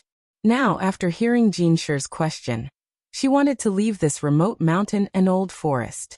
But there was another emotion in her heart, one that she was reluctant to end the days she spent with Tanxiu. What am I thinking? Zhang Xinyue suddenly sobered up and quickly explained to herself with other thoughts. The reason why she wanted to spend more time with Tanxiu was definitely because of his endless magical means. Chapter 833. Tanxiu took out a cigarette, lit it, and took a few deep puffs before saying, "Everything is ready except for the final push. We'll leave this place after Ao buys the herbs I need to clean up that old geezer Dao Master poison. However, I've called Light and Dark to come here for the sake of safety." "Light and Dark are coming here, boss?" asked Jinshi in surprise. "That's what I'm about to tell you." Tanxiu nodded and said, "I told Ao to inform them. They're expected to arrive in Qinglin County this evening. You're to quietly go to Qinglin County in the afternoon and wait for them in the hotel suite we booked last time. Then bring them here." "Understood." Jinshi nodded without a word and then dashed toward the distance. Not far away, Zhang Xinyue quickly came to Tanxiu after consoling herself and asked, "Can I go with you to Qinglin County? I haven't taken a bath for several days, and I feel uncomfortable all over." Tanxiu shook his head and said, "I can feel at ease if Jinshi goes alone. But if you go with him and his identity is exposed, you're bound to fall into Dao Master Poison's hands. Just bear with it. We'll leave this place in 2 days at most." A disappointed look flashed in Zhang Xinyue's eyes as she bitterly said, "This is the first time I haven't taken a bath for such a long time since I was a child. It's really uncomfortable. Also your clothes. Your coat is fat and big, but your underwear." Tanxiu could only force a wry smile inwardly. His interspatial ring was full of his own clothes, so he never thought of bringing a few sets of girls' underwear. In such a situation, he didn't want Zhang Xinyue to take risks. Suddenly, Tanxiu's expression moved and he hesitantly said, "I can help you if you want to take a bath." "But, can I really take a bath?" asked Zhang Xinyue with a pleasant surprise. "But what?" Tanxiu steeled his heart and said, "I'll set up an array. But I want to be nearby when you take a bath. I can't be more than 10 meters away from you." "Huh?" Zhang Xinyue's pretty face blushed. But then, she recalled that she and Tanxiu already had intimate contact, so she simply said, "I'm willing as long as you don't stare at me while I'm bathing." Tanxiu secretly sighed and said, "Let's go back to the cave. It's not very safe outside, and there's a chance that we'll be exposed after we set up the formation." Finished. He turned back to the cave and quickly arranged an auspicious rain array. Then he arranged a diversion array on the periphery and said, "Take off your clothes and go inside. You have to bathe quickly at least in 10 minutes, or there won't be any hot water left." Undress? Despite having a straightforward character, Zhang Xinyue was a bit bashful at the moment and hesitantly asked, "Can you turn around?" Tan Xiu took out toiletries from his interspatial ring and handed them to her, saying, "Don't worry. As long as you stepped into the formation, the people outside would not be able to see what was happening inside. On the other hand, you'll be able to see what's happening outside from within the formation." "Really?" Zhang Xinyue hesitated to confirm. Tang Xiu didn't answer Zhang Xinyue, but directly stepped into the array. To Zhang Xinyue's surprise, Tan Xiu took a few steps forward, and his figure immediately disappeared from her sight, as though he vanished into thin air. After a while, Tan Xiu came out of the formation and looked at Zhang Xinyue, saying, "Do you believe me now?" Zhang Xinyue nodded with satisfaction. After she stepped into the formation, her clothes were drenched by the rainwater that kept falling inside. The cold rainwater made her shiver and she hurriedly retreated. With an angry look on her face, she asked, "Didn't you say there's hot water inside? How come the rainwater inside is so cold?" "I told you to take off your clothes before you step inside," said Tan Xiu helplessly. "Do you see that line over there? You can take off your clothes as long as you step over that line. Then, you'll have to cross the second line to be drenched by the rainwater. After you cross the first line, you'll have to wait for more than 10 seconds before the rainwater turns hot." "What's the reason?" asked Zhang Xinyue curiously. "I used my magic power to wrap the auspicious rain array." Tan Xiu forced a smile and said, "The high temperature of the raging fire will cause the rainwater to heat up without destroying the formation." "Forget it. You won't understand even if I tell you. Just hurry up if you want to take a bath. My magic power can't support it for too long." "All right." Zhang Xinyue stepped into the formation again. Although she was a bit hesitant when she took off her clothes, she chose to believe in Tan Xiu when she recalled that he had disappeared just now. When she stepped into the second line naked, she could clearly see Tan Xiu standing outside the formation, his hands forming seals as a layer of flame blazed outside the second line. She was shy. That was because when she was naked, Tan Xiu was standing 7 or 8 meters in front of her. She was shocked. It was because of the miraculous formation and the flame that suddenly shrouded the outside. The water temperature was heating up, and the biting cold finally disappeared. She then quickly washed her body with a bit of shyness. It could be said that this was the fastest and shyest bath she had ever had in her life. After all, taking a bath while looking at Tan Xiu standing 7 or 8 meters away from her was a stimulating feeling that made her heart surge and ripple.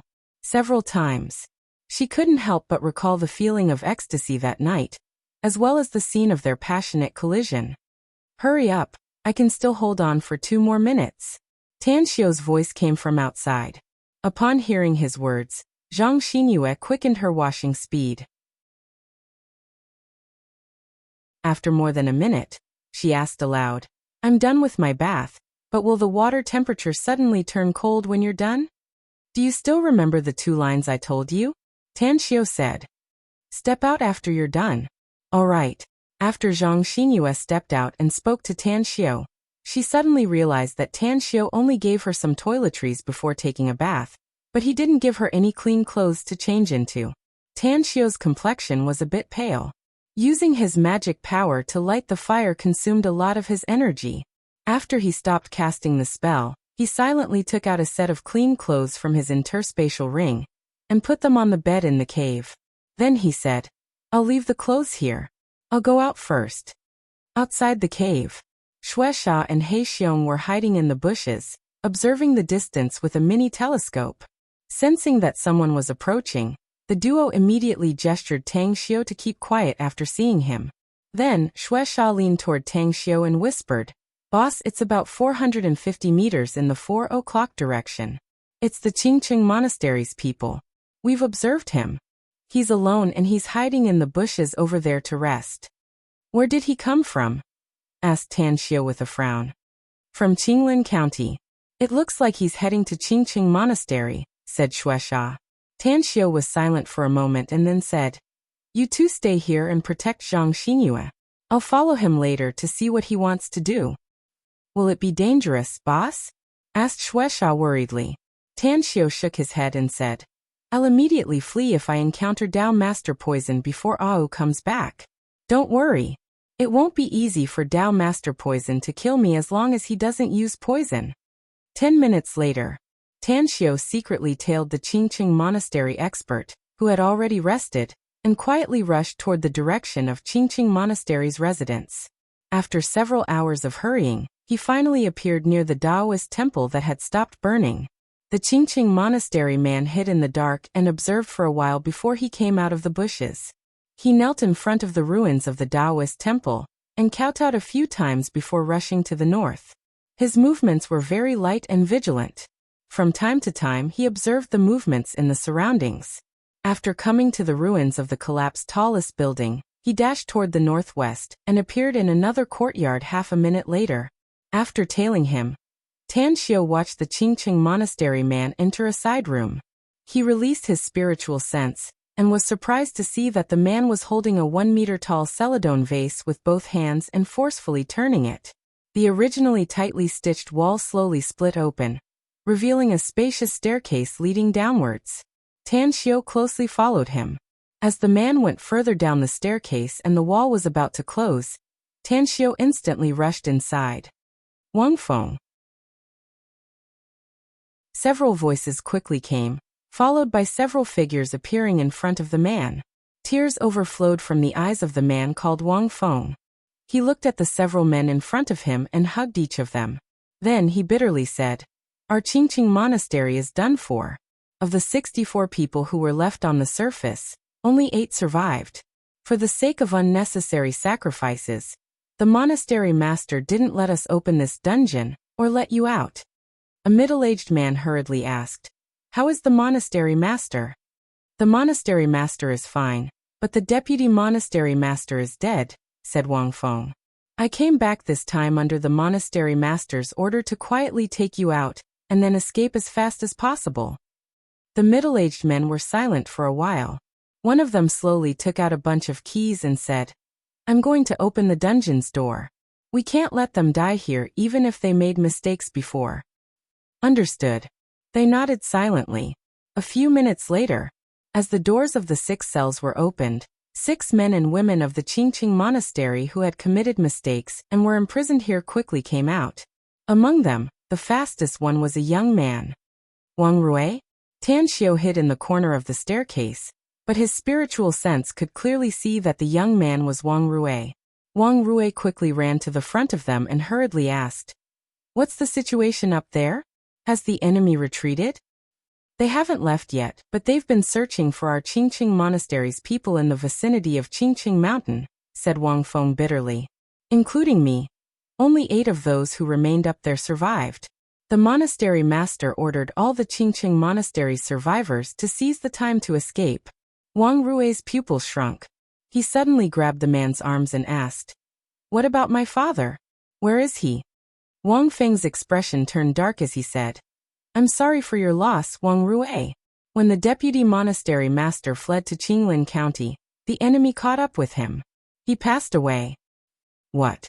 Wang Rui's body trembled, and he was petrified on the spot.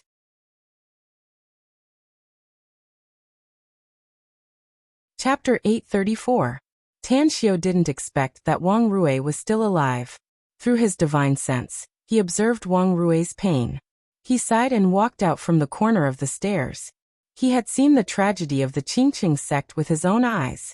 Originally, he thought that he could save the remaining people of the Qingqing sect, but in the end he was poisoned and seriously injured, so that nearly half of the remaining people of the Qingqing sect were killed.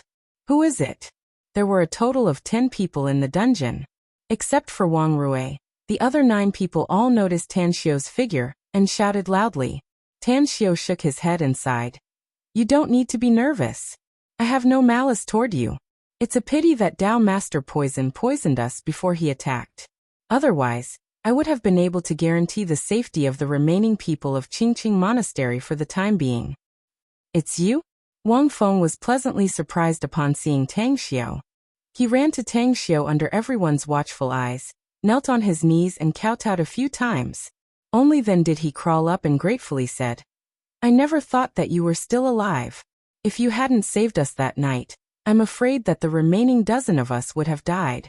I am Wang Feng of the Qingqing faction. You are Wang Feng's savior. Tan Xiu patted his shoulder and walked to the front of Wang Rui, helplessly saying, "The dead can't be resurrected. My condolences. You helped Viviani in the South China Sea, so I'll help you kill Dao Master Poison this time to return the favor." Wang Rui didn't expect to see Tan Xiu here, nor did he expect that the person who helped his Qingqing monastery that night was Tan Xiu. However, there was a hateful look in his eyes as he asked, "You mean, the person who killed my father and destroyed my Qingqing monastery is called Dao Master Poison?" "The one who destroyed your Qingqing sect was Dao Master Poison's disciple," said Tan Xiu. "It's also Dao Master Poison who is now hunting the Qingqing sect's members everywhere. Your father was not killed that night. He should have been found and killed by Dao Master Poison later. Wang Rui, put away your hatred. I've avenged you." Wang Rui was silent for a long while before he slowly asked, "Is that Dao Master Poison really that strong?"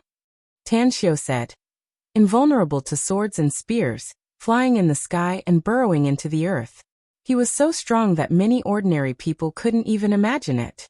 Even if all the original members of your Qingqing sect were to join forces, they wouldn't be able to withstand a single slap from him." Plop! Wang Rui knelt in front of Tan Xiu and said word by word, "Tan Xiu, I know I don't have the ability to take revenge, but I hope you can take me with you when you kill Dao Master Poison. I want to see him die with my own eyes." Tan Xiu hesitated for a moment before he nodded and said, "I promise you. But what are you going to do next? If you go out rashly now and Dao Master Poison finds you, I'm afraid you won't be able to escape death.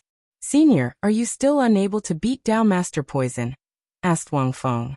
Tan Xiu shook his head and said, "I might be able to kill him if it's a real fight. However, the reason he was called Dao Master Poison was because he was proficient in poisons, and his method of poisoning was mysterious and unpredictable. I didn't know the poison he was using, so I fell for it easily. For example, that night, if he hadn't been poisoned first, it would have been possible for him to have protected the remaining people of your Qingqing sect." "What should we do then?" asked Wang Feng bitterly. "Don't worry. I've already sent people to find the herbs I need," said Tan Xiu. "As long as I can find all the herbs I need, I can refine the poison-dispelling pill. As long as I take the pill in advance, even if I can't be immune to all poisons, common poisons will no longer trouble me." "What herbs do you need, Senior?" asked Wang Feng quickly. "There are a lot of herbs stored in our Qingqing sect's underground warehouse. Maybe you can find what you need." Tan Xiu's expression shifted, and he quickly told Wang Feng the herbs he needed. He didn't realize this problem before. The Qingqing sect was located in the depths of Qingqing Mountain, and had a unique advantage when it came to gathering herbs. It wasn't strange for it to store a lot of precious herbs. Wang Feng said, "Senior, please come with us." Wang Feng said, "The underground warehouse is nearby.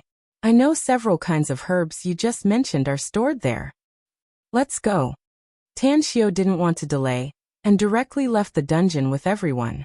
The Qingqing sect's underground warehouse was located in a high-walled courtyard in the northeast corner. In the past, it was the place where the Qingqing sect stored their treasures, and was also a forbidden area in the eyes of most people. But now that the Qingqing sect had suffered a great disaster, the previous rules were no longer binding them. At the underground warehouse, aside from the spacious hall under the stairs, there were 6 storehouses on both sides of the corridor inside, where some precious treasures of the Qingqing sect were stored. The precious herbs were placed in the outermost 2 storehouses. As the door of the storehouse was opened, Tan Xiu stepped into the first room, and saw 3 rows of shelves filled with all kinds of precious herbs. There were hundreds of them, and Tan Xiu could see more than a dozen of wild ginseng that was more than 500 years old. A few minutes later, Tan Xiu found some herbs he needed, but after checking all the herbs in the 2 storehouses, he found that he was still missing 2 kinds of herbs, namely the wild goose grass and the arbutus flower. Wang Rui, who had been following Tan Xiu, knew that there were still 2 kinds of medicinal herbs that had yet to be found.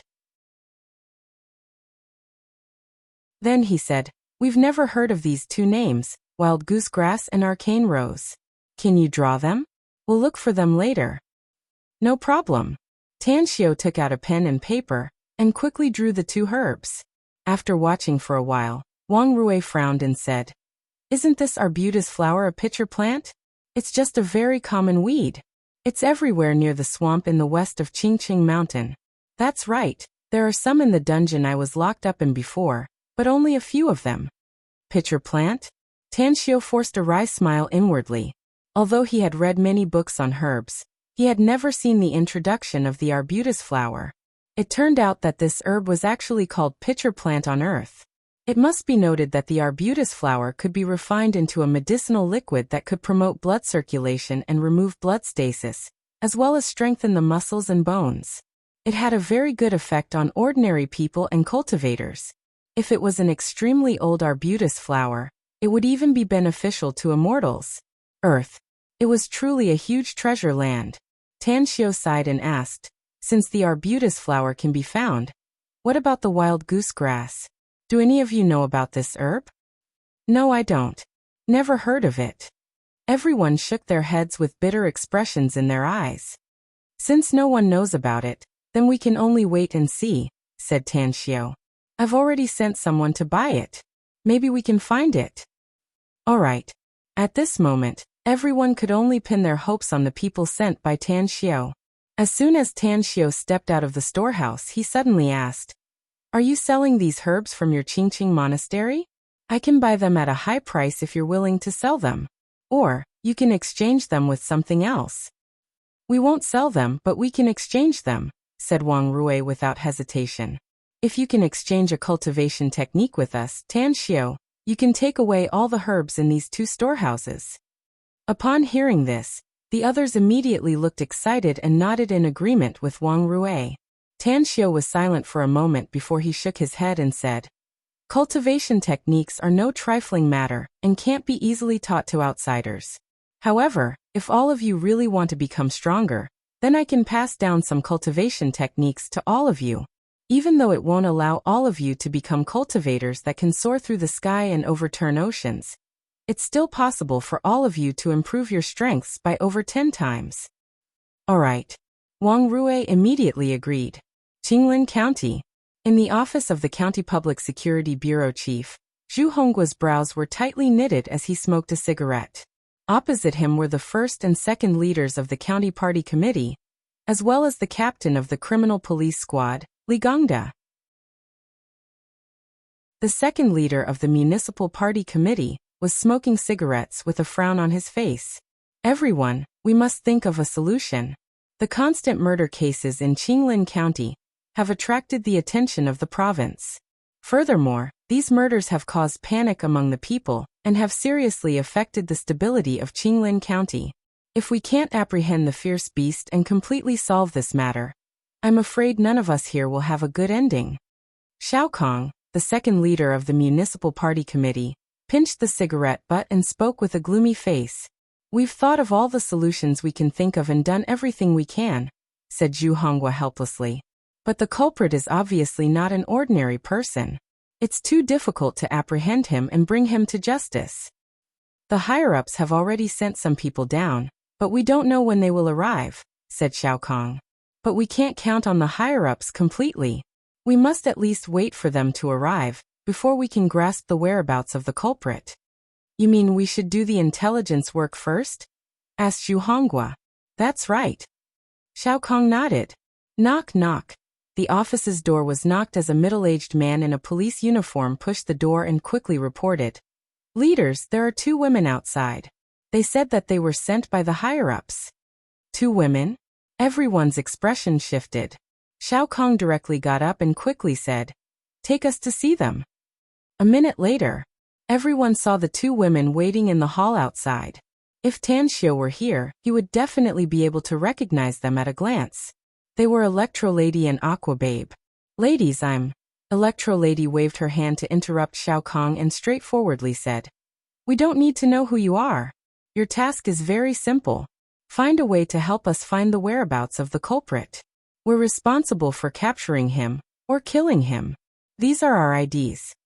After saying that, the 2 women took out their green books and gave them to Xiao Kong to have a look. Xiao Kong could only force a wry smile inwardly. The moment he saw the big characters on the green book, he knew how special the identities of these two women were. After returning the green book to the two women with a bit of respect, he said, "We haven't been able to grasp the whereabouts of the culprit yet, but give us some time. I believe we can find him as soon as possible, and then report the news to you. Take note of our contact information." Electro Lady nodded and said, "We'll look for him in Qinglin County before we get any information from you. If you find him, notify us using the contact information I gave you."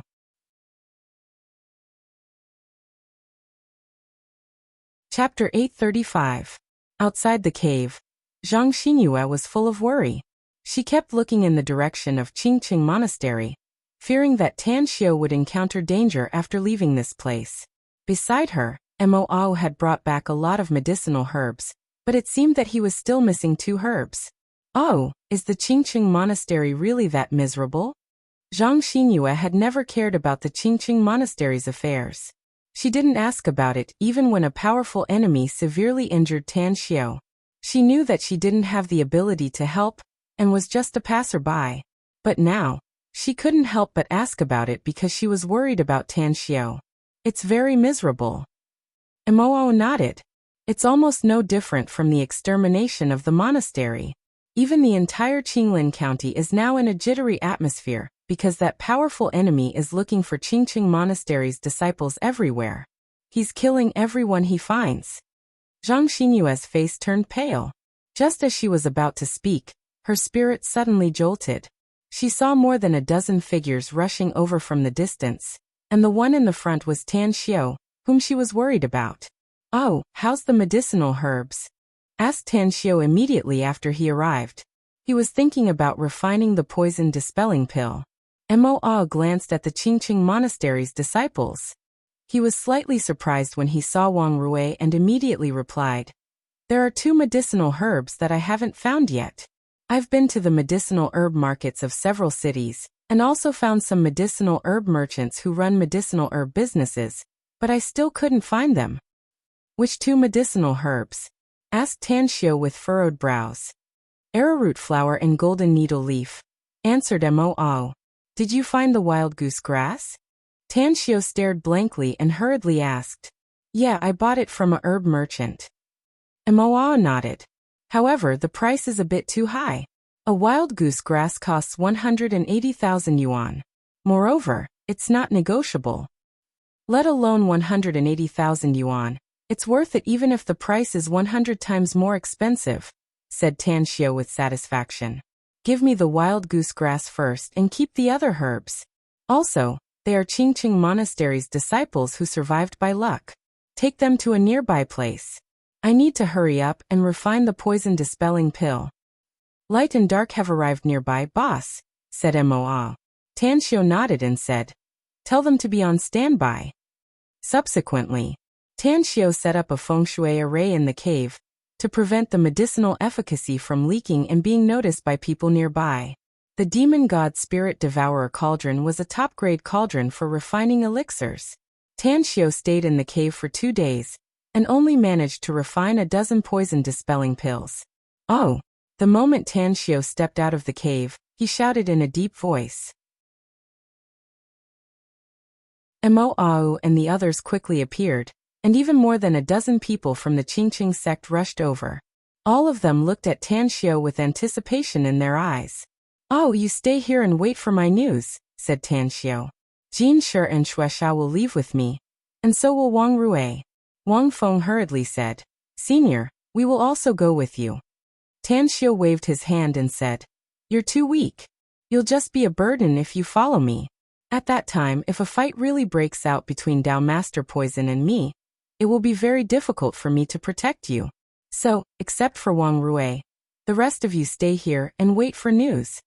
Zhang Xinyue knew that she couldn't help, so she grabbed Tan Xiu's arm and said with concern, "The great ancestor once said that we should fight if we can, and run if we can't. As long as there's life, there's hope. Safety is the most important." "Don't worry." Tan Xiu nodded. "I know what to do." Qinglin County. The warm sun shone on the earth, and a gentle breeze blew past, blowing away the colorful flowers. Originally, This warm season was the most enjoyable time for people. But now the sky above Qinglin County was filled with a murderous aura.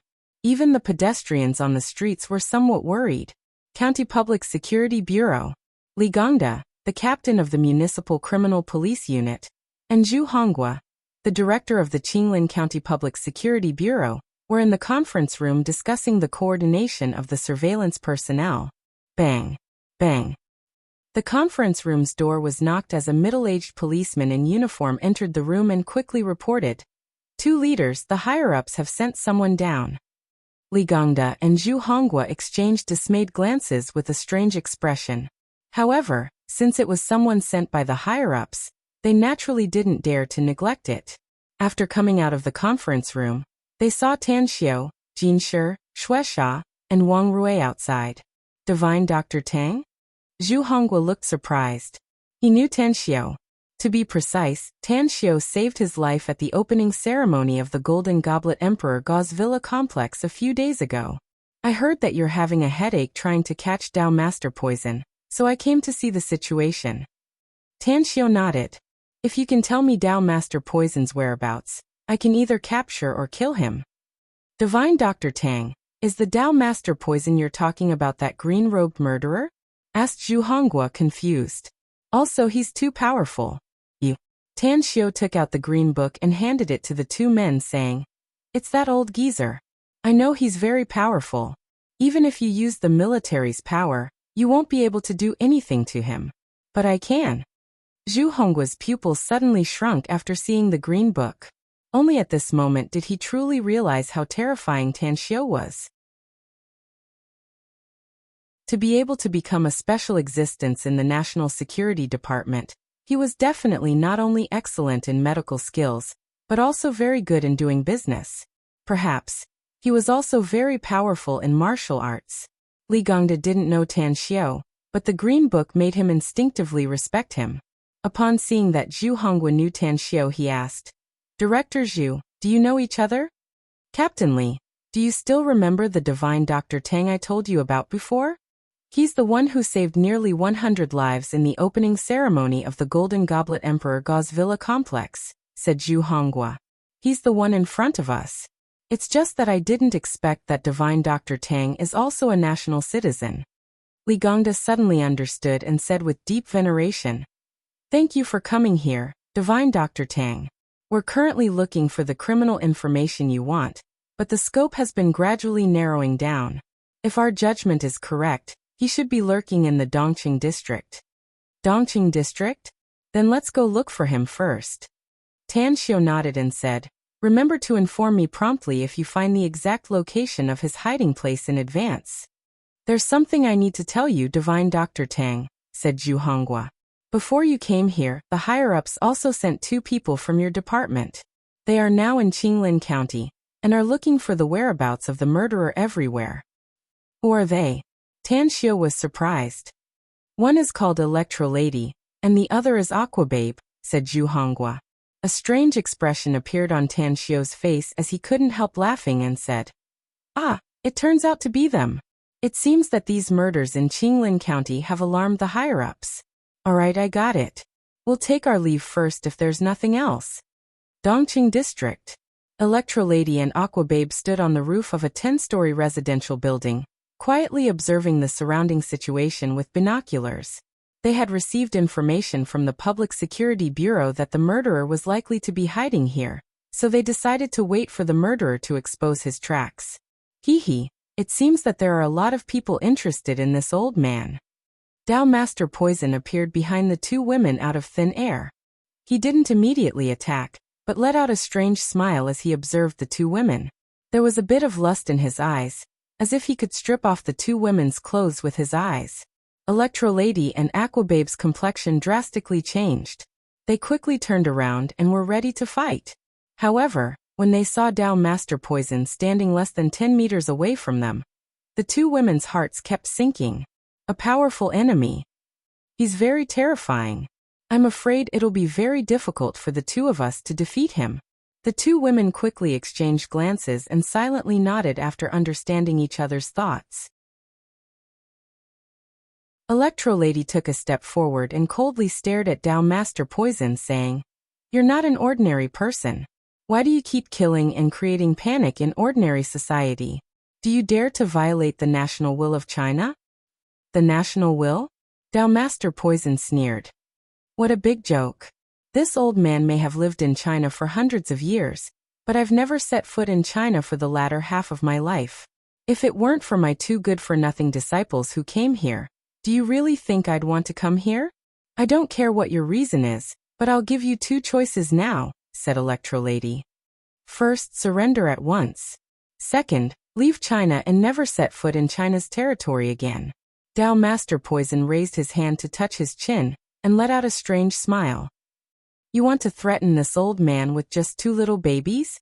Ha ha ha, actually, I won't hurt you even if you threaten me. As long as you obediently serve this old man well, I can forgive those little guys from Qingqing Monastery. However, this old man must find and kill that bastard brat who I severely injured and killed my two disciples."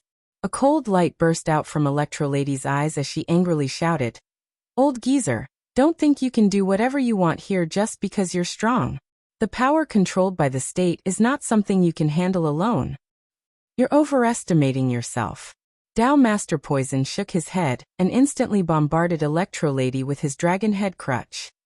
Boom! A flying sword instantly appeared in front of Electro Lady. Sparks splashed in all directions as the dragon head crutch was instantly crushed.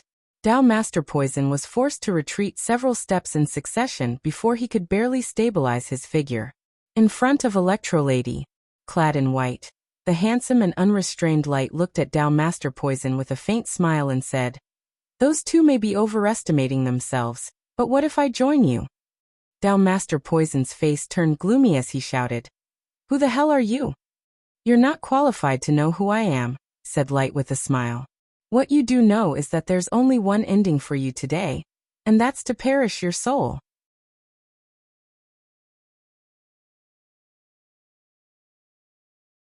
Chapter 836. Disdain was written all over Dao Master Poison's face, but a bit of greed flickered in his eyes as he stared at the flying sword in Light's hand. He had a discerning eye, and he'd once followed his master when he was young, and he'd seen the scene of a powerful cultivator controlling a sword to fly. Unfortunately, his master didn't have any inherited method to refine a flying sword, let alone a flying sword technique. He had been annoyed countless times that he didn't even have a flying sword magic tool despite being a cultivator. "Brat, it's useless to talk big." Dao Master Poison reluctantly moved his eyes away from the flying sword and gently flicked his finger. Light, who had been vigilantly observing Dao Master Poison, was keenly aware of Dao Master Poison's flicking finger. He immediately retreated to the middle of Electro Lady and Aqua Babe. As the flying sword hovered in the air, he grabbed the two women's shoulders with both hands and instantly stepped on the flying sword, flying toward Qingqing Mountain in the north. "Wanna run?" Dao Master Poison didn't expect Light to be so powerful that he could discover that he secretly released poisonous gas. As his ghostly figure instantly chased after him, Dao Master Poison was aghast to find that the guy in front of him could ride a flying sword very fast. Even though he was carrying two living people, his speed was still comparable to his limit. What a treasure! Dao Master Poison's greed grew more intense, and he burst out with his fastest speed in hot pursuit. In just a dozen breaths, he had already chased out of the county and reached the top of the mountain on the outermost periphery of Qingqing Mountain. At the entrance of Qinglin County's Public Security Bureau, Tanxiu suddenly looked up, and his sharp eyes stared at the northeast sky. He clearly saw a few lightning-fast figures flying toward the north. "It's Light with Electro Lady and Aqua Babe, and Dao Master Poison is chasing them." Tanxiu clenched his fists and handed the invisibility talismans to the trio. He then grabbed Wang Rui's shoulder and instantly soared into the sky, rushing in that direction. At the top of the mountain on the periphery of Qingqing Mountain, Light smilingly put down Electro Lady and Aqua Babe, whose faces had drastically changed. Aqua Babe was fine and didn't lower her vigilance. She instantly pulled a few meters away from Light and flipped her hand to grab a dagger. Electro Lady, on the other hand, stood blankly next to Light, looking at his handsome appearance with an intoxicated look in her eyes. "Beauty, wake up. Light patted Electro Lady's beautiful face with interest, and said with a smile yet not a smile. Ah. As if awakened from a dream, Electro Lady realized her love-struck appearance just now, and her beautiful face immediately flushed red. She staggered 2 steps back, and then shyly touched the corner of her clothes. Dao Master Poison landed more than 10 meters away from the trio, and took out a pair of black gloves from his bosom, and quickly put them on. The speed of Light was too fast. Even though he was confident in his own strength, he had no choice but to be cautious. Kid, hand over the flying sword and I can spare your life, Light said with a faint smile. Old man, you're quite fast in catching up. I didn't expect you to also be at the gold core stage, and at the middle stage of the gold core stage. No wonder my Grand Master was seriously injured by your poison when he was slightly careless. I admit that I might not be able to defeat you in a one-on-one fight, but I'm not the only one who wants to deal with you. If I'm not wrong, Grand Master should be arriving soon. Grand Master? Dao Master Poison's expression changed and he asked with a bewildered expression. Who's your Grand Master? Light shook his head and smilingly said, It seems you've lived for a long time and your IQ has deteriorated greatly. Not long ago, you poisoned my Grand Master in Qingqing Monastery, and even took the opportunity to sneak attack and injure him. Am I right? Dao Master Poison's pupils shrunk and he fiercely shouted. That young man is your Grand Master? Are you kidding me? His strength is at most on par with yours. How could he be your Grand Master? Whoosh, whoosh, whoosh. Several figures instantly appeared in front of Dao Master Poison. Tan Xiao put down Wang Rui. His eyes flickered as he coldly snorted and said, Why can't I be his Grand Master if my strength is on par with his? It's really you. But you've obviously been poisoned and severely injured by me. How come now? Dao Master Poison was surprised. How come you look as if nothing happened to you now? Tan Xiao sneered. Hee, how can I be someone's Grand Master if I don't even have the means to force out the poison and heal myself? But you, Dao Master Poison, you actually dare to stay in Qingqing Mountain after provoking me. Do you really think you're invincible here? Dao Master Poison secretly became vigilant. Through his observation, he found that 2 of the 3 people brought by Tan Xiao should be cultivators, but their strength should be very weak, whereas the other one seemed to be an ordinary person who had practiced some fancy but impractical martial arts. However, he was facing 2 powerful enemies at the Golden Core stage. One of them had a very strong magical power, while the other had a flying sword magic tool. He was afraid that he wouldn't be able to gain much of an advantage if they were to fight. Poison. Dao Master Poison's most powerful killing move was the use of poison. Facing 2 powerful enemies in front of him, he instantly grabbed a jade gourd from his waist and pulled out the cork, causing 2 pitch-black poisonous wasps to fly out from inside. The 2 wasps didn't directly attack Tan Xiao and the others, but sprayed out 2 clouds of black mist. With a solemn expression, Tan Xiao flicked a poison-dispelling pill in front of Light, and the other toward the cliff tens of meters away. Then he shouted in a deep voice, Take this pill. Light swallowed the poison-dispelling pill without hesitation and respectfully said, Grand Master, since this disciple has arrived, why don't you let me deal with this old poison? I believe it will only take a few minutes at most to make him die without a burial place. Don't take him lightly, said Tan Xiao indifferently. Understood. Light looked happy and a jade flute instantly appeared in his hand. The flying sword hovered around him, and a melodious flute melody floated out of the jade flute. A surprised look flashed in Tan Xiao's eyes. Listening to Light's flute melody, a smile appeared on his handsome face.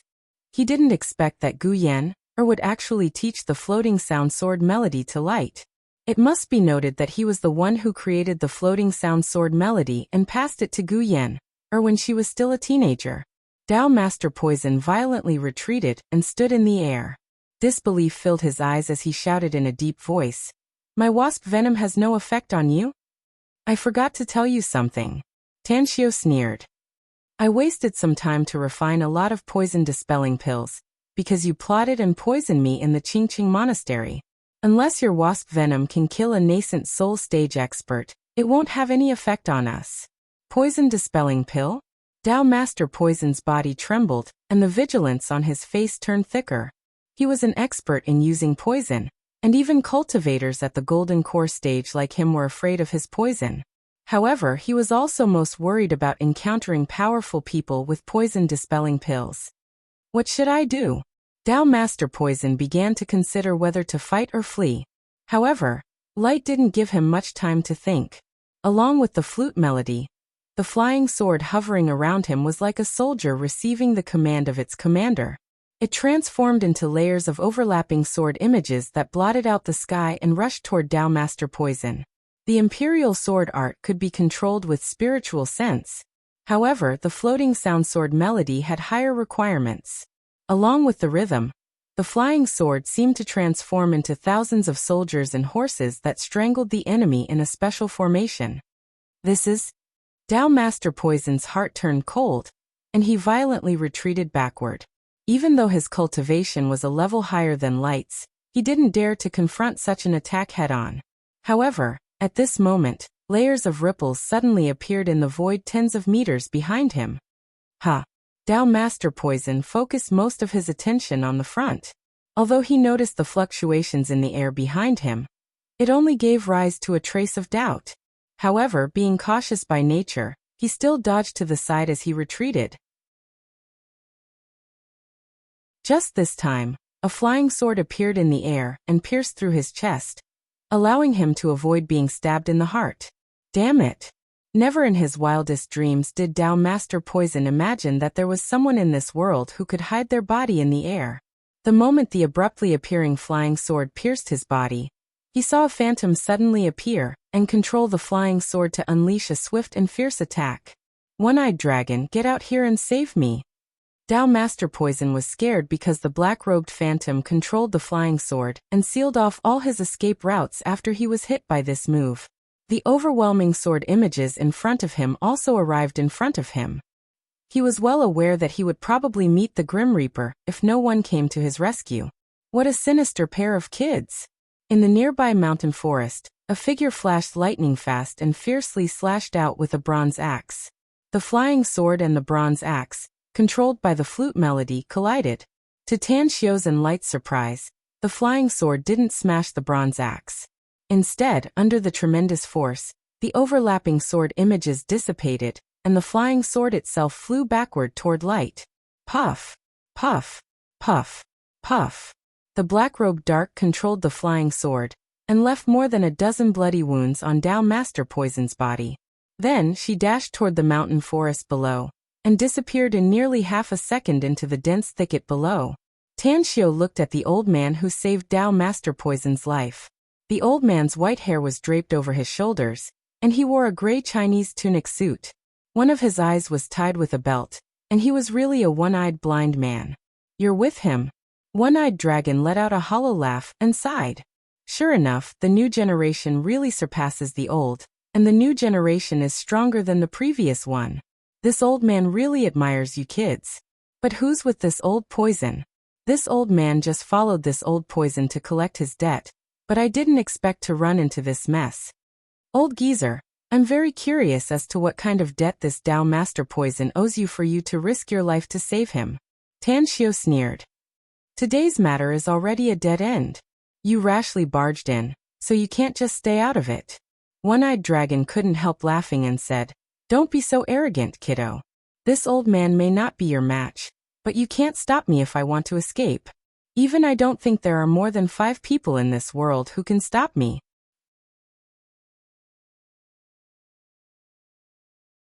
Chapter 837. One-eyed dragon was full of confidence, and his arrogance couldn't help but be revealed in his speech and behavior. There was even a bit of contempt and ridicule in his eyes when he looked at Tan Xiu. Are you sure? Asked Tan Xiu with a faint smile. Of course I'm sure. One-eyed dragon proudly replied. There are only a handful of people in this world who can stop me, but you're definitely not one of them. It's useless if you only know how to talk big, kid. If you really have the means, why would you wait for me to appear? Tan Xiu gently raised his hand, and 8 array discs appeared in his hand out of thin air. His figure flashed and his figure flickered again and again. The moment he tossed the 8 array discs into the air, His arms danced and his fingers drew array patterns in the air. In just a few seconds, he had successfully set up the 8-division dragon trap array. With the input of his transcendence energy, the array was completely activated. Tang Xiu returned to his original spot and grinned while stroking his chin with his fingers. Well, I want to see how you're going to escape. 10 minutes. That should be enough, right? If you can break this array in 10 minutes, I'll spare your life, old blind man. But if you can't break it and escape in 10 minutes, then don't blame me for being ruthless. I'll scatter your souls and make you unable to reincarnate forever. An array? One-eyed dragon and the scarred Dao Master Poison exchanged glances. The pores all over their bodies stood on end at this moment. They might be cultivators, but it could be said that they knew nothing about arrays. Alchemy.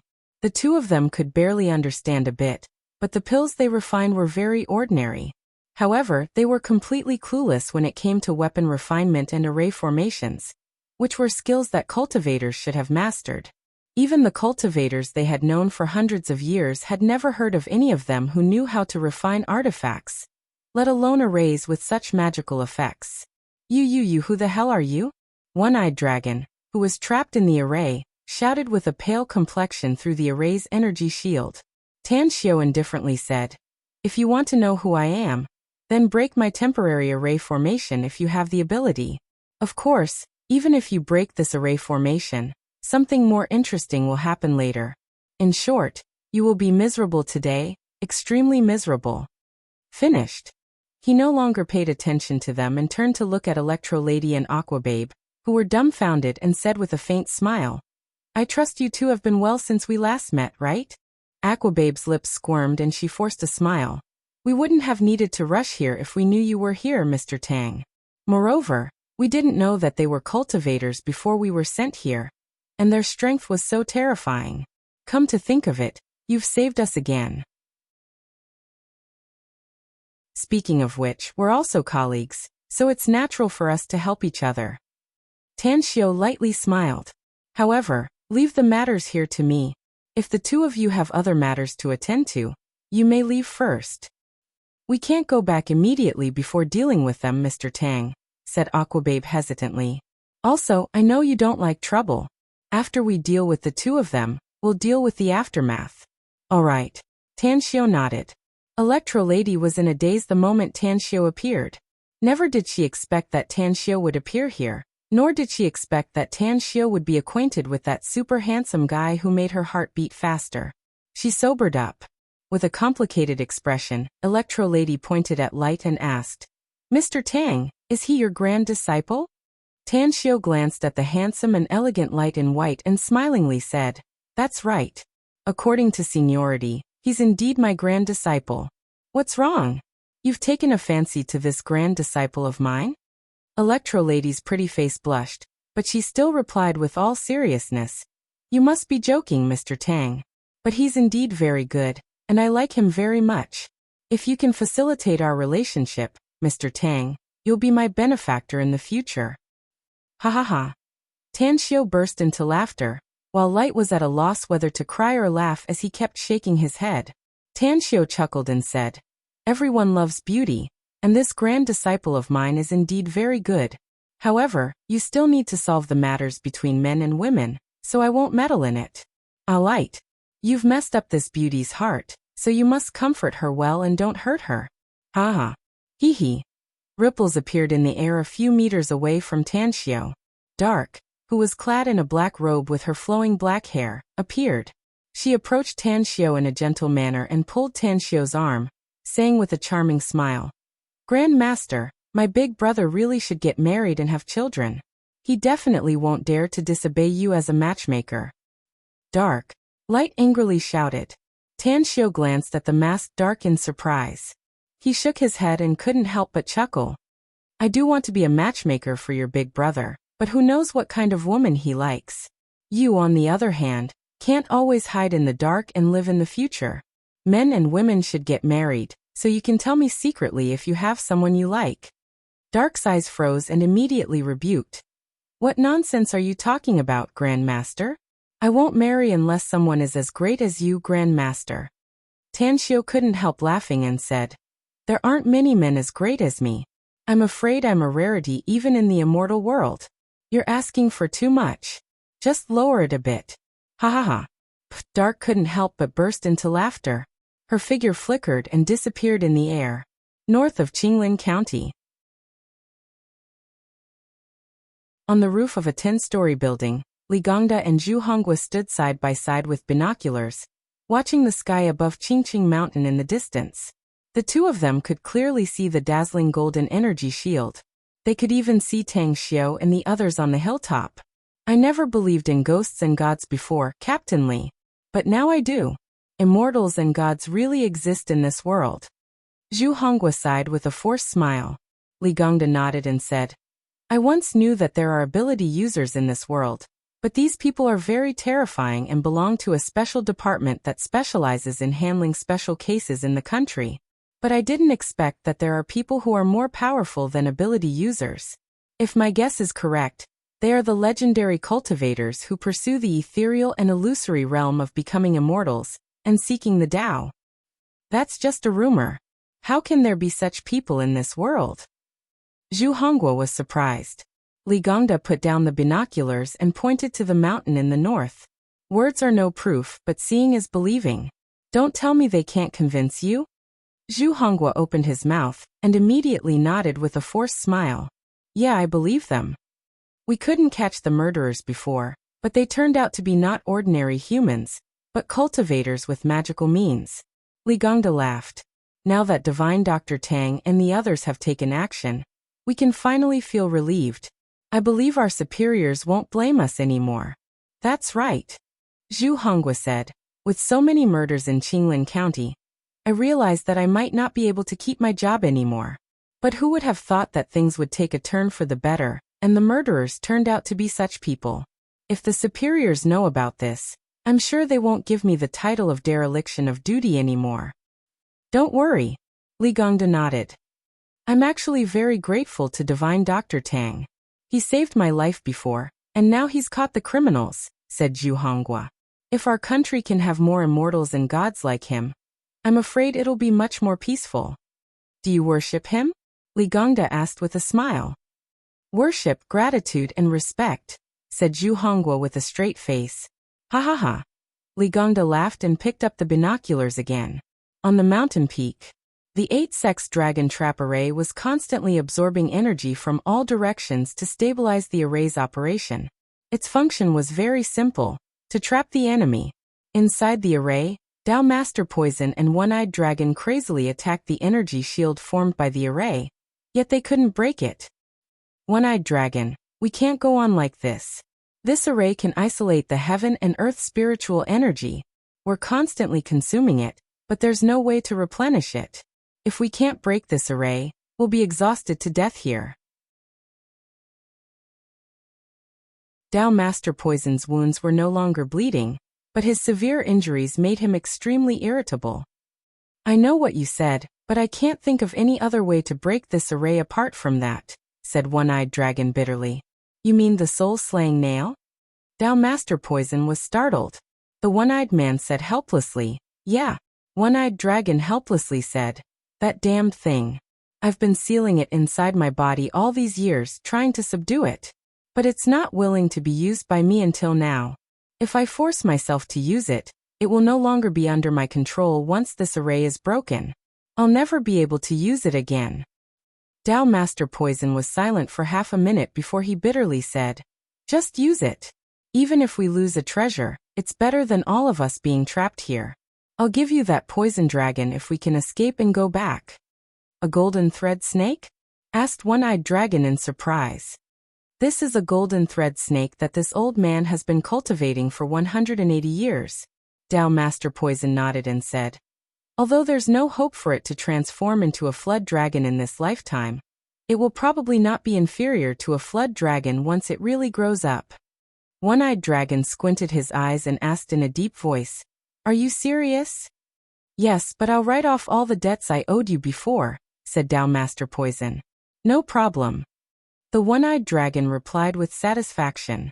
Then he sat down cross-legged in the air and clasped his hands together before his chest. The moment he separated them, A dense mist slowly formed above his head. A pitch-black nail, half a foot long, with countless strange runes engraved on it, appeared within the mist. Break. One-eyed dragon floated up and fiercely waved his arms, manipulating the soul-slaying nail to bombard the golden energy shield. Following a series of cracking sounds, a layer of cracks appeared on the golden energy shield, spreading like a spider web. In just a few seconds, the formation was completely broken, and the 8 formation discs exploded in their positions. Buzz! The pitch-black soul-slaying nail suddenly burst out with a surging aura and instantly broke away from One-Eyed Dragon's control.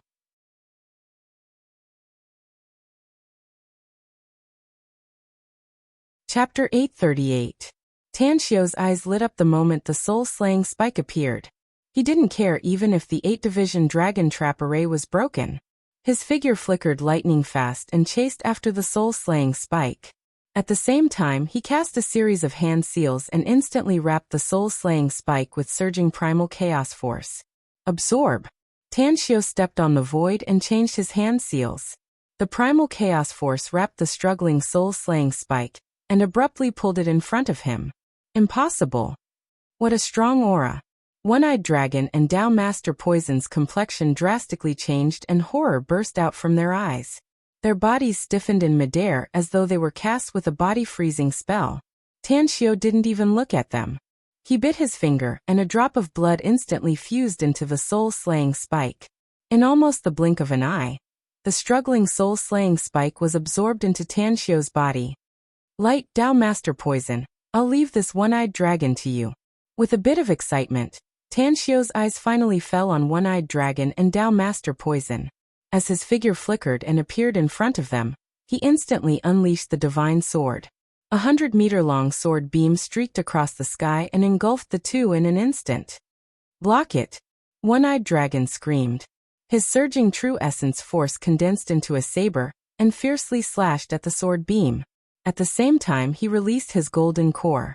The dazzling golden core burst out a dazzling brilliance and bombarded the sword beam along with the saber beam formed from true essence. Dao Master Poison roared and pulled out a broken black flag from his bosom. As he crazily instilled his true essence, the palm-sized black flag rapidly expanded and wrapped him in it in the blink of an eye. In front of his other hand, a dark green light ball instantly condensed and was thrown toward the sword beam. Boom, boom, boom. The divine sword was unstoppable. With irresistible force, it smashed the saber beam condensed from true essence, split the ping-pong ball-sized golden core, split the dark green light ball, and finally bombarded One-Eyed Dragon and Dao Master Poison. Puff! Arg! One-Eyed Dragon spat out a few mouthfuls of blood. Even his ears, eyes, and nostrils were overflowing with blood. His entire body seemed to have been struck by lightning, and his spirit quickly became dispirited. His body flew backward for nearly 100 meters, and he barely managed to control his true chi to dash in front of the golden core that had been sent flying. He could clearly see that the golden core, which was originally glowing brightly, was now covered with dense cracks, as if it could completely shatter at any time. Return. The golden core, which had become dim and lusterless, was swallowed back into the One-Eyed Dragon's mouth. Compared to One-Eyed Dragon, Dao Master Poison appeared to be in a much more miserable state. The dark green light ball he threw was split and scattered, the black flag wrapped around his body was torn apart, and the sword beam left a bloody wound of more than 10 centimeters long on his body. One could even clearly see several broken bones and indistinct internal organs in the wound. Myriad swords returned to origin. Tanxio licked his lips and controlled the divine sword to transform into countless sword images that blotted out the sky and pressed down on One-Eyed Dragon. Dozens of sword images even shot toward One-Eyed Dragon's surroundings in a roundabout manner, blocking all possible escape routes for One-Eyed Dragon. One-Eyed Dragon was scared out of his wits. At this moment, he clearly realized that the long sword was absolutely a terrifying divine weapon. Even a magic tool couldn't possibly burst out with such power. He regretted that he didn't immediately escape when Tanxio took away the soul-slaying spike. Spare my life and I'll be loyal to you for 100 years. At the moment of life and death crisis, One-Eyed Dragon shouted loudly. Disdain flashed in Tanxio's eyes and he proudly shouted, I have enough subordinates. You're just an old geezer who already has half a foot in hell's door. I don't want you." While speaking, his fingers moved and the lightning attraction art was cast. Lightning bolts as thick as an arm fell from the sky, shuttling through the gaps of the sword images and bombarding One-Eyed Dragon. Thousands of arrows pierced his heart and lightning bolts struck his body. One-Eyed Dragon let out a miserable howl as his body turned into a charred sieve. Just as the cracked golden core shot into the distance, a beam of light shot out from the divine sword and accurately hit the golden core, thoroughly splitting it into several pieces. On the other side, the white-robed light controlled the flying sword and continuously launched attacks at Dao Master Poison. Although his cultivation was not as high as Dao Master Poison's, and was only at the early stage of Golden Core, Dao Master Poison was severely injured and could only unleash 60% of his strength, so he was already tottering under Light's fierce attacks. Puff! Although Dao Master Poison knew that there was another ruthless Dark hiding in the dark, he was already on the verge of collapsing in the face of Light's fierce attacks. He clearly sensed that someone was sneaking up on him from behind, but he still couldn't separate his body to block it. He didn't even have the chance to dodge, and was pierced by the flying sword from the back. Light's attacks came to a halt, but Dark, who had revealed herself, was still attacking frantically. The flying sword tore Dao Master Poison's body, and picked up his golden core from his body. However, just as she was about to grab the golden core, two poisonous wasps suddenly appeared and shot toward Dark's neck from the left and right. Danger! Dark was an expert in sneak attacks and assassinations, but she realized that she couldn't avoid the sudden appearance of these two poisonous wasps. Just as she controlled the flying sword to block the left side of her neck, the poisonous wasp on the right side was already less than half a meter away from her. Puff! A dazzling light flashed, and the poisonous wasp that was about to bite the right side of Dark's neck was suddenly pierced by a silver needle, narrowly avoiding Dark's neck.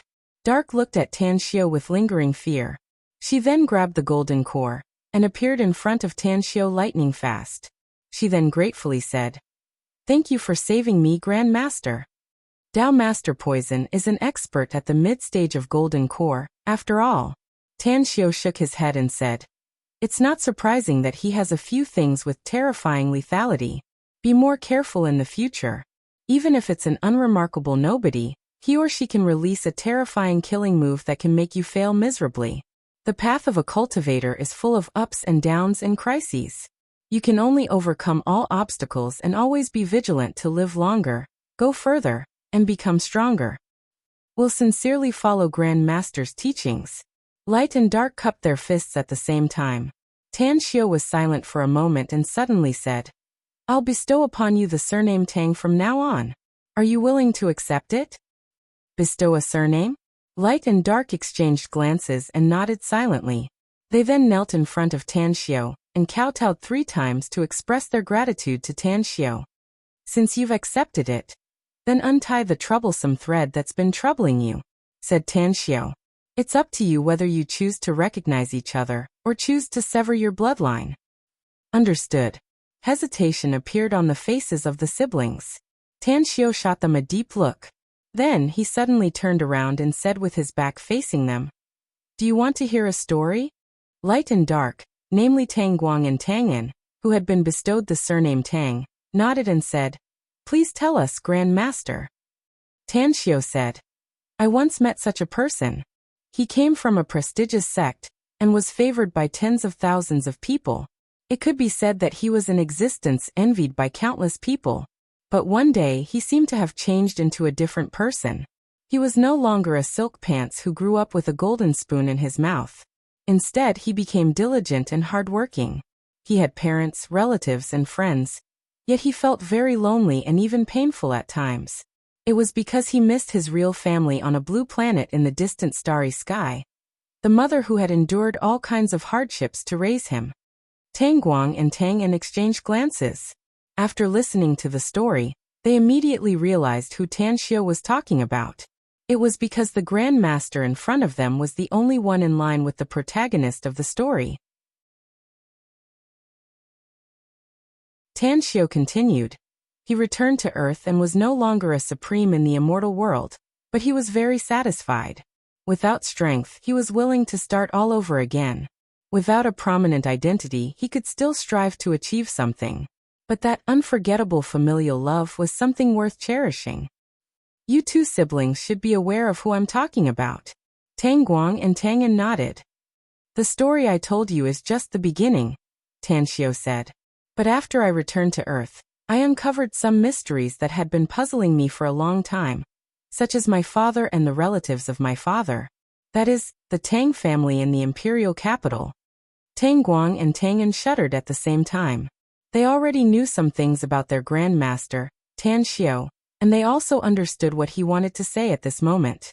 They realized that perhaps their parents had given them to their master not only for the sake of obtaining the cultivation technique, but also because they hoped that they could follow their master and become immortals. After a long time, Tang An took off her mask, revealing her stunning beauty that could topple a nation. The complicated expression in her eyes was gradually replaced by a firm light as she said, "Grandmaster, we siblings are surnamed Tang, and our mother is surnamed Gu. I'm grateful to the one who gave birth to me. I'm grateful to the one who abandoned me, and understands that it's good to have more familial love, but there's no loss if we can't get it.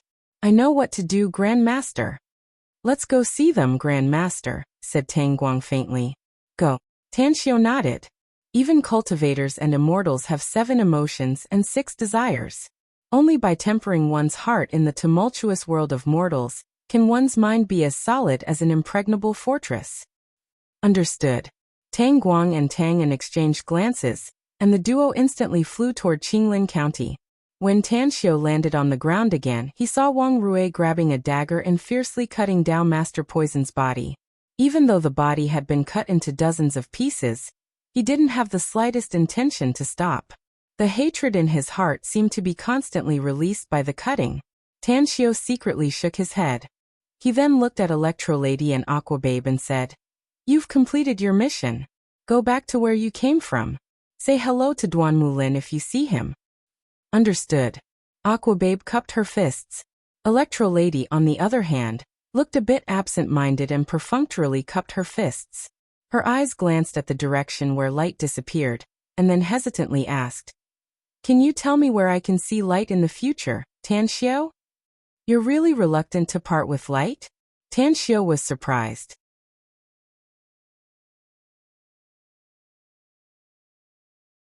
Chapter 839. Tan Xiao's impression of Electrolady was that she was a fickle woman who only paid attention to a man's appearance and never paid attention to his inner qualities. Tan Xiao never had a favorable impression of such a woman. On the other hand, Tan Xiao had a good impression of Aquababe. If she had taken a liking to Tang Guang, Tan Xiao might have played matchmaker. But as for Electrolady, Tan Xiao was too lazy to take care of this ill-fated relationship for Tang Guang. "Forget it. You're not suitable for each other." Tan Xiao took out a cigarette and lit it. After taking a few puffs, he turned around and left. He didn't want to hear the answer even if he asked. Electrolady strode to catch up and angrily asked, "What do you mean? Why do you say we're not suitable? I'm an ability user and he's a cultivator. Isn't this a perfect match for each other?" Tan Xiao halted his pace and said with a faint smile, "Do you think ability users can be compared with cultivators? Do you think you're a good match?" "That's right." Electrolady nodded heavily. "Ability users do have some power, indeed." Tan Xiao shook his head and contemptuously said, "Powerful ability users can even be compared with some cultivators. But how long can an ability user live? 100 years? 200 years? Do you know how long a cultivator can live if his or her cultivation is ceaselessly growing stronger? What does it have to do with how long they can live?" Electrolady angrily retorted. "Besides, there was once a super powerhouse who lived for 200 to 300 years among our ability users. Unfortunately, it was during the anti-Japanese war, and I had no chance to meet him. It has nothing to do with age." Tan Xiao sneered. "If Tang Guang cultivates according to my guidance, and his cultivation keeps progressing, he can live for at least 1,000 years. If he works hard and is lucky, he can even become an immortal in the future. By that time, it's possible for him to live for thousands of years, or even tens of thousands of years. But what about you? Even if you become a super powerhouse among ability users, you can only live for 200 to 300 years at most. Do you want Tang Guang to be alone on the path of cultivation after you die? Even though Electro Lady wasn't a cultivator, she had heard some rumors about cultivators.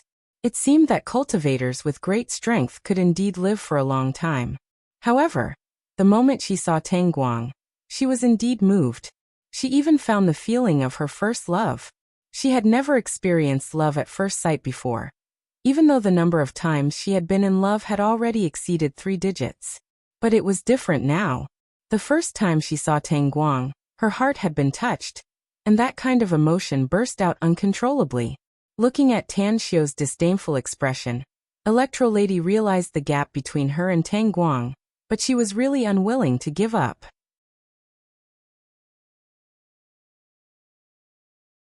After hesitating for a moment, she seriously said, "Mr. Tang, can you teach me how to cultivate? As long as I become a cultivator, I can accompany Tang Guang for a long time." Tan Xiu rolled his eyes and snappily said, "Do you think you can become a cultivator just by talking? What kind of joke was this? In our world of cultivation there is a saying, Tao cannot be imparted lightly. Who the hell do you think you are? You want me to teach you a cultivation technique? What qualifications do you have?" Having said that, Tan Xiu was too lazy to pay attention to Electro Lady. He strode to Wang Rui, who had finished venting his anger, and said, "Your enemy is dead and the crisis of Qingqing Monastery has been lifted. I've done what I promised you, so consider it as repaying your favor. Let's meet again if fate wills it." Wang Rui stared at Tan Xiu with a blood-stained face. His lips squirmed a few times before he suddenly asked, "If I were to cultivate according to the cultivation technique you taught us, would it be possible for me to have such a strong power like yours now?" Tan Xiu shook his head and said, "There's no hope for you to achieve it in your lifetime if you don't have any other opportunities. Qingqing Monastery is just a martial arts inheritance, and I can make you 10 or 20 times stronger than before. It's already a favor for you." Wang Rui looked disappointed. After a moment of silence, he said, "What price do I have to pay for you to teach me a cultivation technique, Tan Xiu? Do I have to sell my life to you?" Tan Xiu shook his head and said, "You're not the kind of person who submits to others, and I don't need you to sell your life to me. Tao cannot be imparted lightly. Even if I teach some people a cultivation technique, I'll still have to weigh the other party's situation. If Qingqing Monastery hadn't suffered this calamity, and your father hadn't been killed by Tao Master poison, you might have had the chance to step into the path of cultivation. But now it's not suitable." "Why not?" asked Wang Rui in a deep voice. "You have too much hostility in your heart. Even if I bring you to the threshold of cultivation, you won't be able to achieve much in the future," said Tan Xiu. "The higher your cultivation, the greater the chance of you suffering a cultivation deviation. It's very easy for you to fall into the demonic path and never be able to recover." "I understand." Wang Rui shot a deep look at Tan Xiu. Although he said that he had given up, he was more determined to become a cultivator and become a powerful expert like Tan Xiu in the future. Since Electro Lady and Aqua Babe were there to deal with the aftermath of the battle, Tan Xiu was too lazy to care about it. After leaving with Jin Shi and the others, he directly went to the cave by the mountain stream where Mo Ao and Zhang Xinyue were staying. His purpose in coming to Qingqing Mountain this time was to get the red silk flower. However, even though his goal had been achieved, he still didn't want to leave immediately. It was the blood-seizing pill. He must refine it as soon as possible to make a breakthrough in his cultivation as soon as possible. Otherwise, if he were to encounter another Golden Core Realm cultivator in the future, he might fail miserably. "Are we leaving, Tan Xiu?" Zhang Xinyue's mood was very complicated. She was somewhat reluctant to part with Tan Xiu, but she also didn't want to stay in this godforsaken Qingqing Mountain anymore. She didn't realize that Tan Xiu had taken root in her heart after getting along with him for many days, and the matter of their marriage. "I still need to stay here for some time, about a week." Tan Xiu shook his head. "If you don't want to stay here, I can send someone to send you back to demonic capital. It's been so many days. I'm sure your big sister is very worried about your safety." Zhang Xinyue hesitated for a moment, and then made a decision. Since you still need a week, then I won't go back first. Staying in the metropolis all year round and constantly working hard for my studies and career is actually quite tiring. I've made up my mind. For the next week, I'll stay in Qingqing Mountain to enjoy the scenery and relax. Since you've made up your mind, then I'll tell Ao and the others to protect you. You can go sightseeing wherever you want. Tan Xiu nodded. Why are you so good to me? Asked Zhang Xinyu all of a sudden. Do you want to make up for what you owe me? Ugh. Tan Xiu opened his mouth but didn't know how to answer. To be honest, he did have the idea to make up for what he owed Zhang Xinyu, but it might be unfair to a woman if he were to say it out loud. Zhang Xinyu's expression turned dark, but a smile immediately appeared on her face as she said, Forget it. You don't have to answer since you don't want to. Whether you want to make up for what you owe me or fall in love with this young lady, we'll forget everything that happened here 7 days later and return to our respective lives. Tan Xiu fell into silence. Zhang Xinyu said it casually, but could he really forget everything that happened just like that? The thread of love was something that couldn't be cut and sorted out. Tan Xiu had always been a free and easy person. Since he couldn't sort it out, he didn't want to continue to be entangled in it. He firmly believed that there would always be a way out when the time came, so he would just take it one step at a time. He no longer thought about the issue between men and women and finally calmed down his mind to begin concocting the blood-seizing pill. The trip to Qingqing Mountain this time was definitely a huge harvest for him. Not to mention the red silk flower, even the large number of medicinal herbs in the underground warehouse of Qingqing Monastery was an important cultivation resource for him. There was also the soul-slaying nail. Thinking about the soul-slaying nail, Tan Xiu resisted the urge to use it immediately and used the demon god spirit devourer cauldron to begin concocting the pill. Since the other medicinal herbs had been prepared, Tan Xiu's process of concocting the pill was very slow, but the process was also very smooth. On the 4th day, along with the sounds of banging coming from the demon god spirit devourer cauldron, Tan Xiu threw the last precious medicinal herb, the red silk flower, into the cauldron. He cast his alchemy art and the pill took shape. The moment the demon god spirit devourer cauldron's lid was opened, the entire cave was filled with a rich medicinal fragrance. Zhang Xinyu, who had been staying in the cave for 4 consecutive days and had never gone out to play, felt her spirit shake. The sweat pores all over her body stretched out as she was immersed in the rich medicinal fragrance. So comfortable. Zhang Xinyu stared at the demon god spirit devourer cauldron in a daze. Her throat even squirmed a few times subconsciously as she swallowed the saliva secreted from her mouth. Absorb. Tan Xiu pinched the absorb symbol and extracted a peanut-sized, crimson blood-seizing pill and immediately swallowed it. Awu, no one is allowed to enter the cave without my order. Tan Xiu shouted, and quickly stored the demon god spirit devourer cauldron into his interspatial ring. Then, he sat cross-legged on the spot and began to frantically digest the surging medicinal efficacy of the blood-seizing pill. After Tan Xiu swallowed the blood-seizing pill, the erupting flood tide flooded every corner of Tan Xiu's body.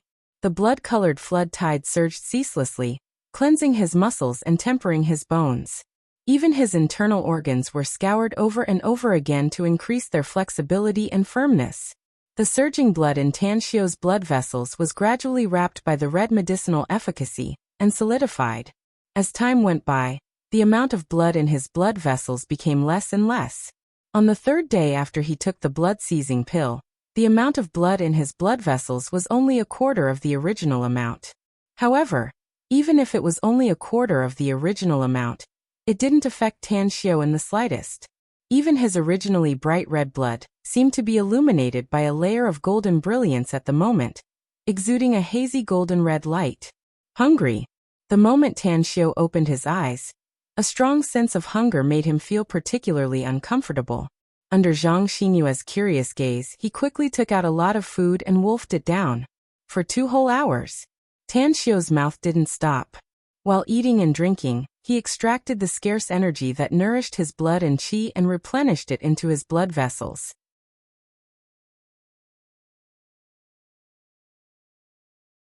Chapter 840. Zhang Xinyu, who sat across Tang Xiu, was dumbfounded and tongue-tied as she watched him constantly conjure food out of thin air and stuff it into his mouth as though he was the reincarnation of a starving ghost. She roughly estimated that Tang Xiu had eaten at least hundreds of kilograms of food in his stomach for 2 hours. This is the appetite of a whale. Zhang Xinyu finally noticed that Tang Xiu no longer conjured food, but a bottle of wine, and gulped it down. She was previously afraid that Tang Xiu would eat too much, but now it seemed that her worries were groundless. Just as she was about to speak, she suddenly saw Tang Xiu yell, "Oh, go catch some wild beasts and barbecue them for me. I can eat hundreds of kilograms of barbecued meat." Plop! Zhang Xinyu fell on the edge of the bed. When Tang Xiu stood up and came to her with a confused face, she covered her forehead and sat up again. She was at a loss whether she had to cry or laugh as she said, "Even reincarnated hungry ghosts don't have such an appetite like yours, right? You've been eating for 2 hours and hundreds of kilograms of food, yet you can still eat hundreds of kilograms?" Tang Xiu suddenly realized that his crazy eating and drinking had scared Zhang Xinyu. Yet he still felt hungry. If it weren't for the food stored in his interspatial ring that he had eaten in advance, he would probably not have been able to stop eating until now. However, using food to replenish his blood and qi was the best way for him at present. After all, the blood in his blood vessels had been reduced by 3/4. He was afraid that he would become weak if he didn't eat more to replenish his blood and qi. We cultivators can't be treated with common sense. The ancient people once said that you can eat a cow when you're hungry. It's not a lie, nor is it an exaggeration for those special people. I've consumed too much in the past few days, so food is the best way to replenish my qi, said Tang Xiu with a light smile. Even if your consumption is a bit big, you shouldn't have eaten so much. Zhang Xinyu said, "That's hundreds of kilograms of food. I wonder how your stomach can hold it. Even if your digestive system is very good and the food is directly digested, I don't see you going to the toilet, do you?" Cough cough. Tang Xiu was defeated by Zhang Xinyu's words. If he could absorb 99.9% of the nutrients in the food, the remaining 0.1% of the waste wouldn't be enough for him to go to the toilet, right? Perhaps after eating a few hundred kilograms of food, he would need to go to the bathroom. However, wouldn't it be too awkward to explain such a question? Tang Xiu shook his head and said with a hollow laugh, "Let's not talk about this topic anymore. In short, you know that we cultivators can't be looked at with the eyes of a normal person. Later, when Ao and the others are done roasting the game, you can also eat some." Zhang Xinyu nodded and suddenly said, "Tang Xiu, can I have a taste of the medicinal pills you concocted before? These past few days, just smelling the fragrance of the pill made me feel especially energetic. Also, I couldn't move the bed at all before, but the day before yesterday, I dropped my phone under it, so I subconsciously moved the bed. I didn't expect it to move so easily. This means that my strength has increased."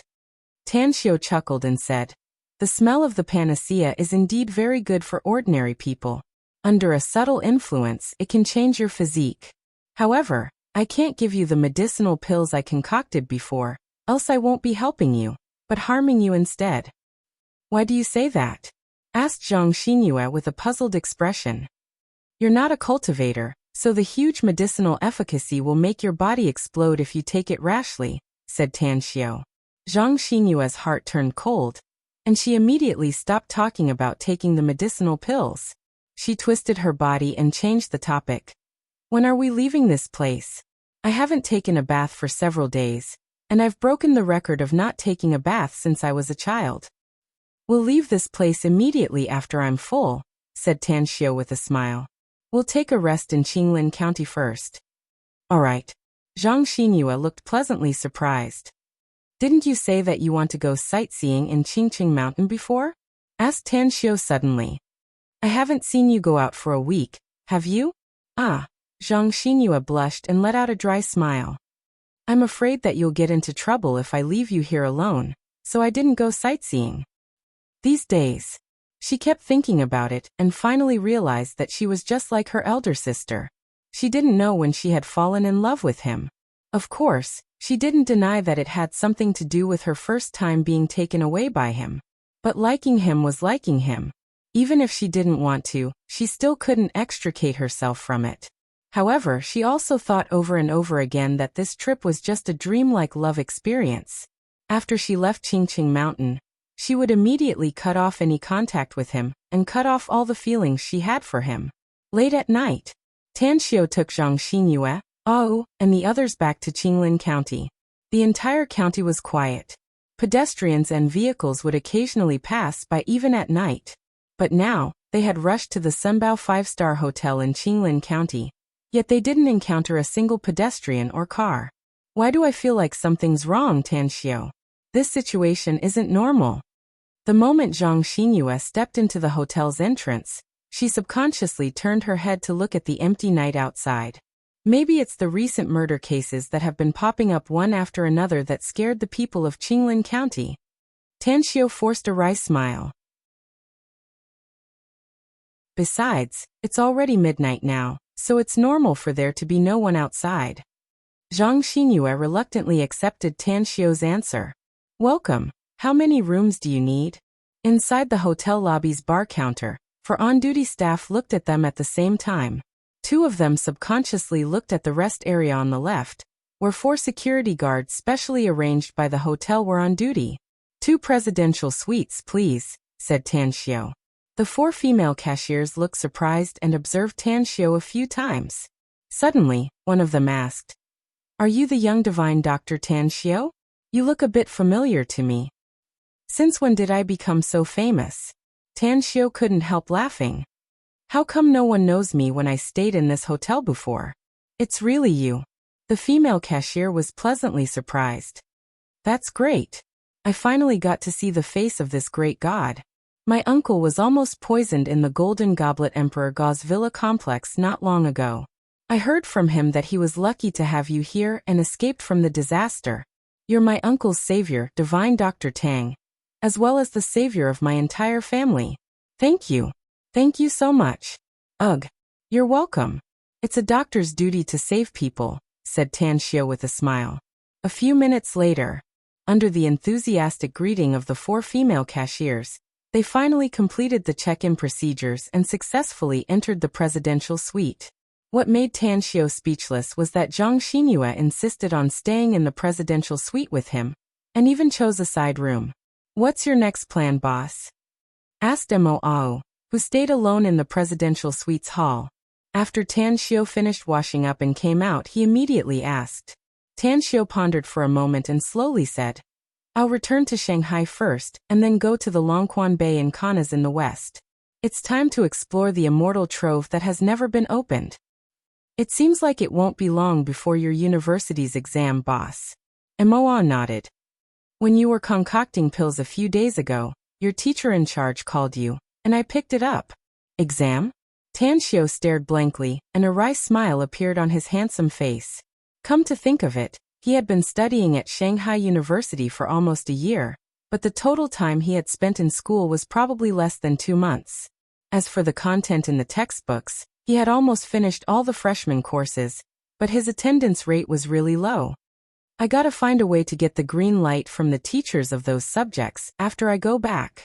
Else, even if I can pass the exam, I won't have enough credits, which will affect my graduation certificate in the future." Tanxiu lit up a cigarette and pondered silently. As a matter of fact, the diploma didn't matter to him at all. But his mother was very much looking forward to him getting a diploma from a famous university. It left him with no other choice but to force a smile. Of course, his mother wouldn't blame him if he really didn't want to continue his studies. After all, his current achievements were not necessarily the same even if he had a diploma from the world's top universities. However, his mother would surely be disappointed if he didn't have a diploma from a top university. "I'll go back and rest.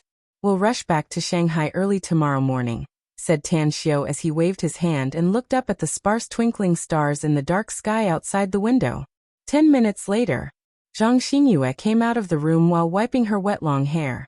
Her eyes couldn't help but turn soft when she saw Tanxiu sitting alone on the sofa, drinking beer and looking out the window. "Are you thinking about something?" Tanxiu turned his head and looked at Zhang Xinyue's slender and curvy figure, as well as her face that was almost identical to Zhang Xinya's. He then said with a smile, "Just thinking about something." Zhang Xinyue let out a faint smile and picked up the unopened beer on the coffee table. After opening it and drinking 2 mouthfuls, she smilingly said, "Tell me about it." "You won't understand what I'm thinking about even if I tell you." Tan Xiu shook his head. "However, there's something I want to talk to you about." Zhang Xinyue's expression slightly changed. She hesitated for more than 10 seconds before slowly saying, "Can we not talk about it? There are some things that must be solved." Tan Xiu shook his head. "No matter what you think, I want to tell you that I can't give you the feelings between a man and a woman since I already owe you a lot of emotional debt. However, since that incident happened due to a freak combination of factors, I can't let you suffer any grievances. I won't promise you money since I don't want to treat it as a transaction. However, I can promise you a life without worries in order to make up for what I owe you." "A life without worries." Zhang Xinyue let out a self-deprecating smile. She then stood up and walked to the window. With her back facing Tan Xiu, she said, "What kind of a life without worries?"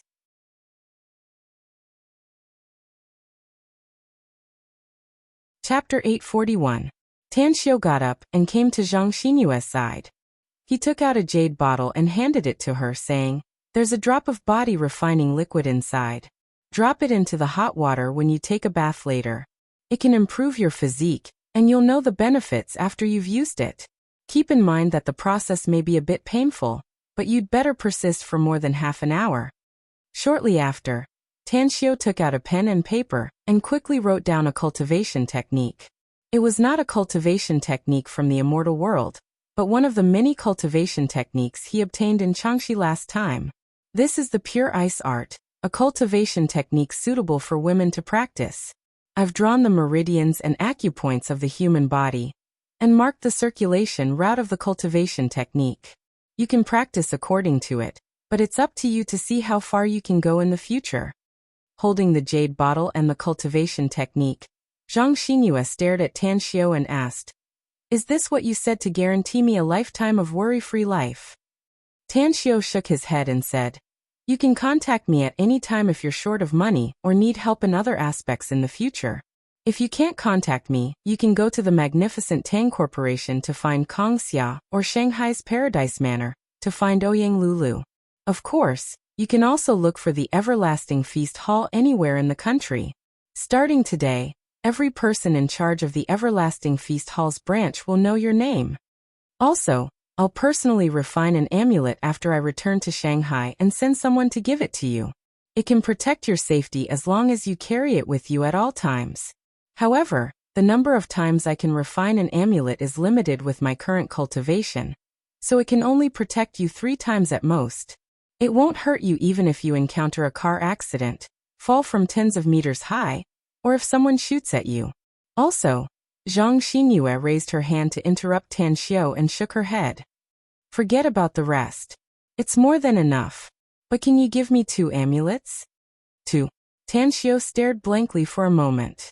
He immediately realized that Zhang Xinyue wanted 2 amulets, and one of them was probably for her older sister, Zhang Xinya. After nodding, he said, "No problem, I'll give you 2. Zhang Xinyue turned around and gently put the cultivation technique and the jade bottle on the tea table. Then she returned to the front of Tan Xiu. With a bit of gentleness in her eyes, she softly said, "Since we're going to part ways after returning to Shanghai and completely forget what happened in Qingqing Mountain, please fulfill my wish." "What wish?" Tan Xiu asked. Zhang Xinyue opened her arms and gently hugged Tan Xiu, saying, "Be my boyfriend for half a day from now until we set off in the morning." To be honest, I've had feelings for a few guys since I was young, but I've never really been in a relationship. Tan Xiu understood what she meant, but his face revealed a bit of awkwardness. Feeling Zhang Xinyue's delicate body in his arms, who was only wearing pajamas, he opened his arms, but he really couldn't hug her anymore. What happened last time was just an accident. Even when he had sex with Zhang Xinyue, he didn't feel anything at all. He simply couldn't remember the situation at that time. My last wish. Zhang Xinyue could feel Tan Xiu's stiff body. Her forehead was propped on Tan Xiu's chin, and her face was attached to Tan Xiu's neck and chest as she faintly said. Tan Xiu sighed inwardly.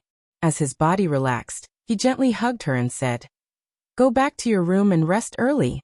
We still have to continue our journey tomorrow." That night, Tan Xiu didn't return to his room, but sat on the bed where Zhang Xinyue was resting, watching her fall into a sweet dream until she woke up at 9 in the morning.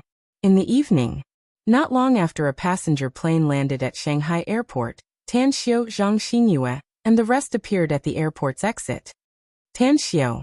After stepping out of the airport, Zhang Xinyue's pace came to a halt. "What's wrong?" asked Tan Xiu. Zhang Xinyue took a deep breath and said with all seriousness, "I hope you can remember our agreement. Let's forget what happened in Qingqing Mountain from now on. If possible, it's best if we don't meet again for the rest of our lives." "All right." Tan Xiu pondered for a moment before he nodded. Zhang Xinyue's mood was very depressed, but she was well aware that her elder sister loved Tan Xiu more. She was doomed to never have any chance to be with Tan Xiu in this life. "Then let's part ways here. I'll send someone to send you back," said Tan Xiu. "No need. I'll take a taxi back." Zhang Xinyue shook her head. Tan Xiu hesitated for a moment before he nodded and said, "All right then. I'll send someone to send the car and the amulet to you when Jinshi drives your car back from Qinglin County." At the airport's exit, a complicated expression surged in Tan Xiu's eyes as he watched Zhang Xinyue turn around and leave. He didn't see Zhang Xinyue turn around and walk forward. She had only taken a few steps when tears welled up in her beautiful eyes and slid down her delicate cheeks. "Let's go. Let's go back." More than an hour later, Tan Xiu returned to Blue Star Villa Complex. The home he had been away from for a long time was no different from before. The two nannies were very conscientious and took good care of the house. He didn't tell anyone in advance about his return this time, so no one disturbed him. Since it was Sunday, he stayed at home for the next 2 days and refined 10 amulets using fine jades. 2 of them were sent to Zhang Xinyue's shop by Jinshi and the car. Monday. The first ray of sunlight rose from the east in the morning. Tan Xiu stepped out of the house and walked to the campus. He found that it was still early, so he bought breakfast in the cafeteria and brought it to the dormitory. Based on his understanding of Yukai's group, they should have just gotten up from the bed at this time. Knock, knock. As he came to the dormitory's door, Tan Xiu knocked on it and found that the door was unlocked. There was no other sound except for snoring inside. After pushing the door and entering, he saw Yukai, Hu Qingsong, and Xue Chao still lying on the bed and snoring. Did they drink last night? Tan Xiu glanced at the mini bottles casually discarded on the floor and the cabinet with a strange expression. It was reasonable to say that Yukai and Hu Qingsong were lazy, but Xue Chao was a diligent child. How could he? Fire! Carrying the breakfast, Tan Xiu let out a roar as a smile climbed up his face. "What? Fire? Where's the fire?" Hu Qingsong suddenly sat up from the bed. He didn't even see Tan Xiu clearly and hurriedly went down the bed ladder. Yukai was no better than him. He desperately lifted the quilt and made a posture to get out of bed. "Ha! Big bro Tang?" Xue Chao, on the other hand, calmly sat up. The sleepiness on his face instantly disappeared after seeing Tan Xiu. "The 3 of you are sleeping soundly," Tan Xiu said with a smile. "Did something good happen to you? You must have drunk a lot of wine last night." "Fuck! Bitch!" Hu Qingsong and Yukai realized that they were fooled by Tan Xiu and immediately scolded him with a smile. It had been a long time since they last saw each other. After the few of them laughed and joked around for a while, Tang Xiu learned from them why they drank so much wine. It turned out that Hu Qingsong had taken a fancy to a girl, but she was snatched away by a handsome, rich guy with good academic performance. "Old Hu, there are millions of girls in the world. Why do you have to be unrequited in love with one flower? How about this?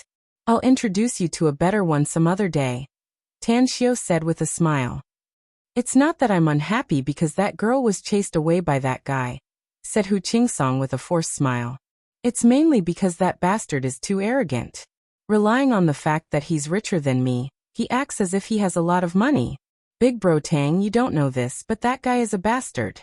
He's famous for being a womanizer at school, and he even hooks up with a lot of women outside of school. At the end of last year, that brat was stopped outside the school and violently beaten up. That guy's ability is not small, huh? Tan Xiu was surprised. To think that he even has his hands outside of school? Yu Kai patted Hu Qingsong's shoulder and let out a hollow laugh.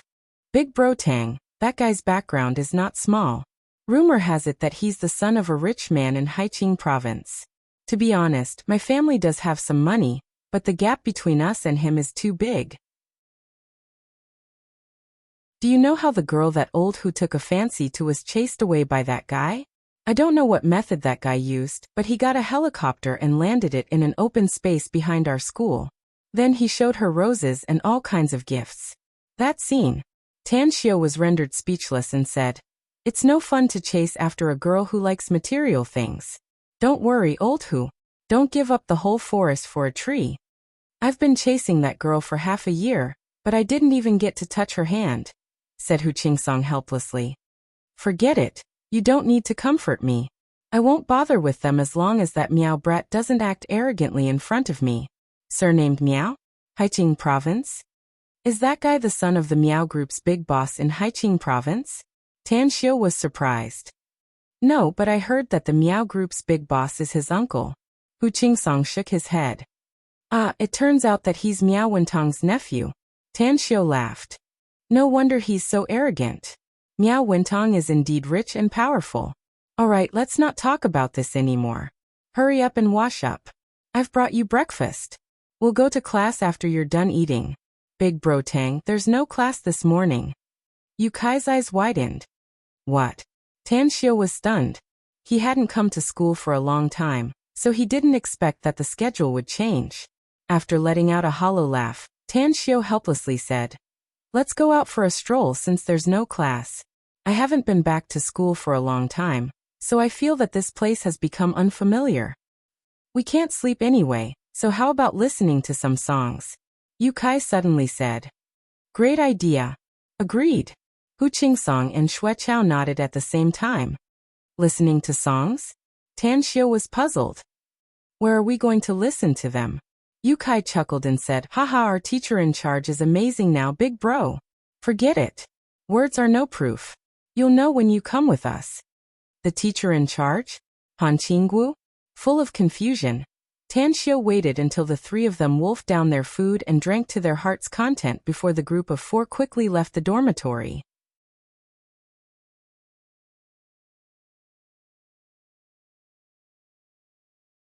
Chapter 842. Full of confusion, Tan Xiu followed Yu Kai and the others out of Shanghai University.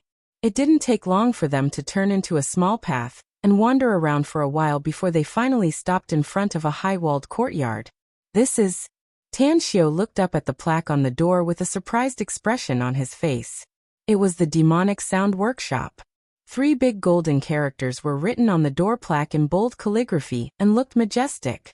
"It's your first time here, right, Big Bro Tang?" Yu Kai chuckled and said, "This is the place where many of the country's heavyweight musicians have gone to further their studies. Those famous singers regard this place as a holy land. Whoever is lucky enough to study here for a period of time will become famous in the entertainment circle." "Don't keep us guessing. Get to the point," said Tan Xiu. "There's an old man in the Demonic Sound Workshop. It's said that he has been living here for decades and has never left this door," said Yu Kai. "But his fame is like a thunderclap in the ears of countless heavyweight musicians. Even some foreign music masters often come to visit him. This old man is proficient in music and is good at dozens of musical instruments. His attainments in music seem to have reached an unparalleled level." "What does this have to do with Teacher Han?" asked Tan Xiu. "Maybe it wouldn't have anything to do with her if it was a month ago," said Yu Kai with a smile. "But since that old man announced something a month ago, it suddenly caused a stir in the music circle all over the world. He said that he will worship an English teacher from Shanghai University, Han Qinggu, as his master." "What?" Tan Xiu's expression slightly changed. As far as he knew, Han Qinggu didn't know anything about music. But Xue Qingqing in his previous life was proficient in music and had extremely high attainments in this aspect. Could it be? Tan Xiu took a deep breath and asked in a deep voice, "Is Han Qinggu here?" Teacher Han comes here every Monday morning to teach that old man. Yukai nodded. We looked for her about half a month ago and learned about this matter from her. Big Bro Tang, you didn't expect it, did you? Our teacher Han is actually a music master. Hu Qingsong suddenly frowned and said, That's not right. If I remember correctly, eldest brother Tang is also proficient in music. By the way, eldest brother Tang, you were a student of class Han in high school. I still remember that you performed at our freshman welcoming party. Don't tell me you learned your music skills from teacher Han in high school? No, Tan Xiu replied indifferently, and went straight to the closed door. He pushed the door open and walked in. He wanted to meet Han Qinggu and ask her how she suddenly became proficient in music. In the courtyard, a white-haired but spirited old man in a white tunic suit was sitting under a patch of bamboo, flipping through music scores.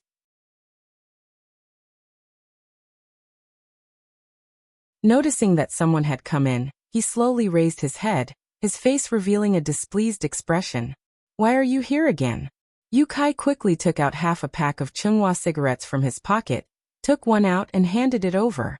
He then grinned and said, Elder Chu, didn't you say before that you're quite interested in this God's nectar? We're here to bring you some wine. God's nectar? Where is it? The old man's spirit was shaken and the displeased expression on his face immediately vanished. Yu Kai pointed to Tan Xiu and smilingly said, I'll introduce you to a great expert. This brother next to me is Tan Xiu, the magnificent Tang Corporation's big boss. His company produces God's nectar. You can get it from him if you want to drink God's nectar every day. The old man carefully observed Tan Xiu a few times and then slowly got up.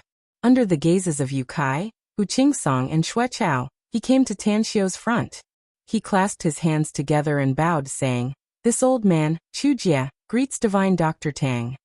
Elder Chu.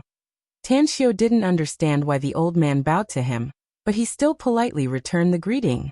The old man smiled and said, I've long heard of Divine Dr. Tang's great name, but it's a pity that this old man has sworn an oath that I'll never step out of this courtyard for the rest of my life, so I've never had the chance to meet Divine Dr. Tang. It's really an honor for my humble abode to have you here today. Elder Chu, I'm actually looking for Han Qinggu this time, said Tan Xiu. The old man stared blankly for a moment. He looked at Yu Kai and the others and suddenly said, I just remembered that you're still teacher's student now. At this moment, a beautiful figure appeared at the circular archway inside. It was Han Qinggu, who was wearing a plain dress. Upon seeing Tan Xiu, a happy expression flashed in her eyes. She immediately came over and said, You're back, Tan Xiu. I thought you didn't even want to participate in the final exam of freshman year. Shall we have a private talk? Asked Tan Xiu. Han Qingwu's heart tightened, but her expression didn't change as she said, About what? Just a private talk, said Tan Xiu.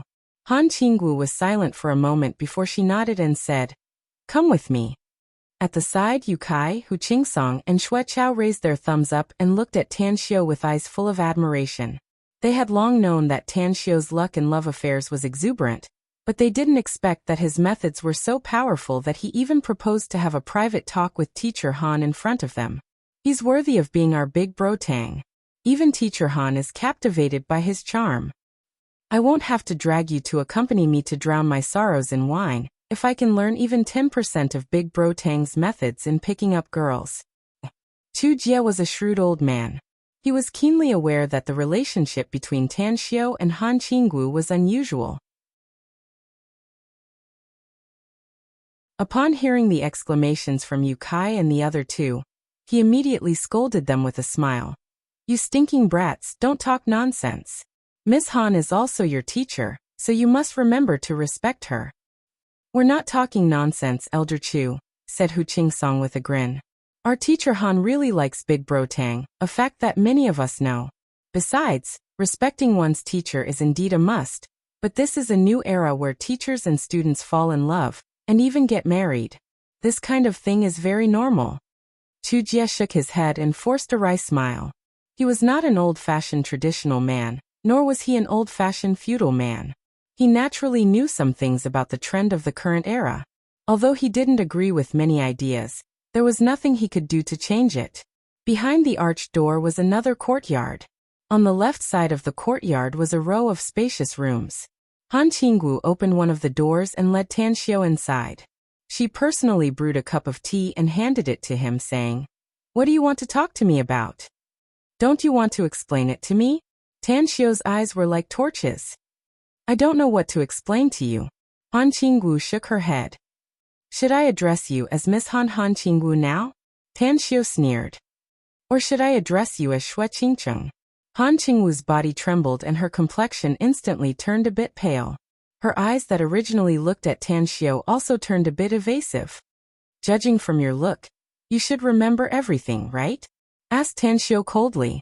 Han Qingwu nodded, but then shook her head and bitterly said, "I remember a lot of things, but there are still many things that I can't remember.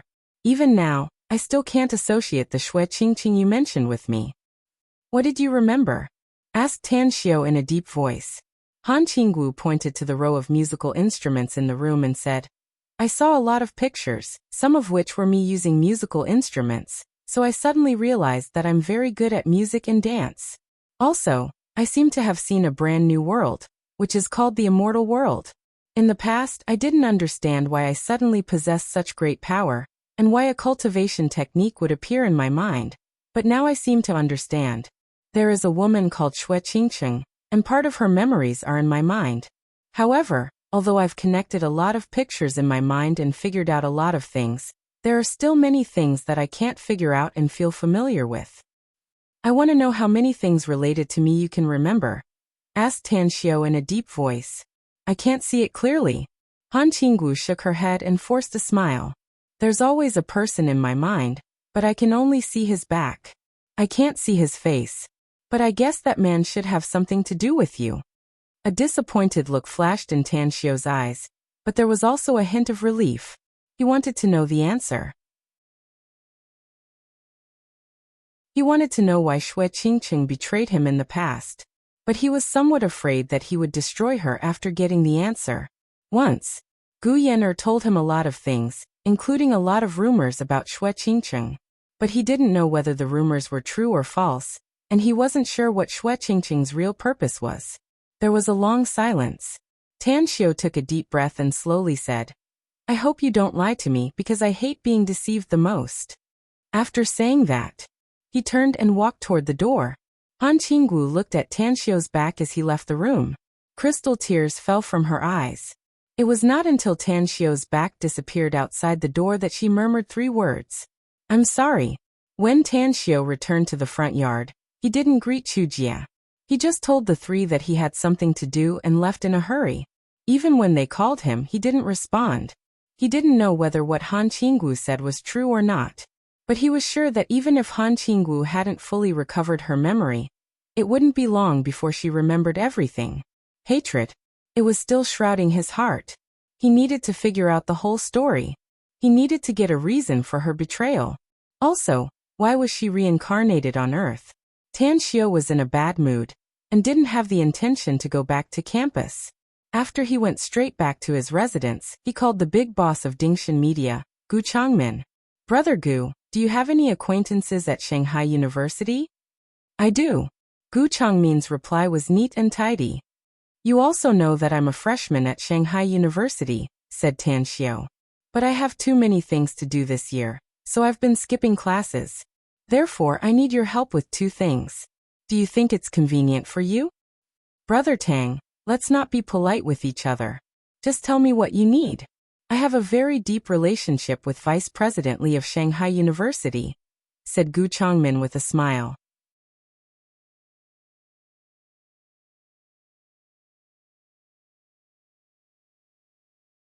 Chapter 843. As the saying went, having connections in the court made things easier. Gu Changmin was a well-known rich man in Shanghai, and his network was naturally very strong. With just a short phone call, he had solved the matter that Tan Xiao had requested. In fact, Tan Xiao's request was very simple. He hoped that the university would give him the green light to smoothly graduate from the university and get a diploma from Shanghai University. As for the issue of attending classes, he would attend classes if he had time. "Brother Tang, I don't quite understand. Just as Tan Xiao was about to hang up the phone, Gu Changmin's voice came out of the phone again. "What don't you understand?" asked Tan Xiao. "Brother Tang, given your status and fame, Shanghai University won't make things difficult for you. Even if you put forward some special requests, I'm afraid they'll agree to it," said Gu Changmin.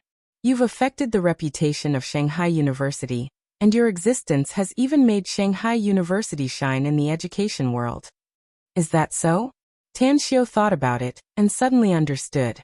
As the saying went, the onlookers see the game more clearly than the players. He had actually ignored his own identity and simply regarded himself as an ordinary university student at Shanghai University. But after thinking about it, he realized the root of the problem. It was Han Qinggu. He had been attending classes for a year. The number of times he attended classes was very few. Whether it was the professional or elective courses, the teachers had never troubled him. Even the university leaders turned a blind eye to it. But every time, it was Han Qinggu who made a fuss and scared him. This woman. Tan Xiao was amused and annoyed at the same time. After hanging up the phone, his depressed mood eased a lot. He recalled that he hadn't attended classes for a long time, so it was meaningless to go to class again. Thus, he decided not to go to class before the final exam. If he had the time to go to class, he might as well review by himself. The efficiency was definitely not lower than going to class. In the evening, Tan Xiao reviewed the entire professional course content and was about to go downstairs to the dining room for dinner when a beautiful figure appeared outside the study room. "You're back." Mu Weining stopped outside the study room and said with a smile. She wore a business suit, but it outlined her perfect figure. Her long, flowing hair fluttered in the breeze. Tan Xiao smiled and got up. He came to Mu Weining and said, "I just came back for 2 days. I'm very tired after going out this time, so I stayed at home and took a good rest. But how did you know I was back?" Mu Weining smiled and said, "Jiang Fian told me. She seems to have heard it from your roommate." Tan Xiao suddenly understood.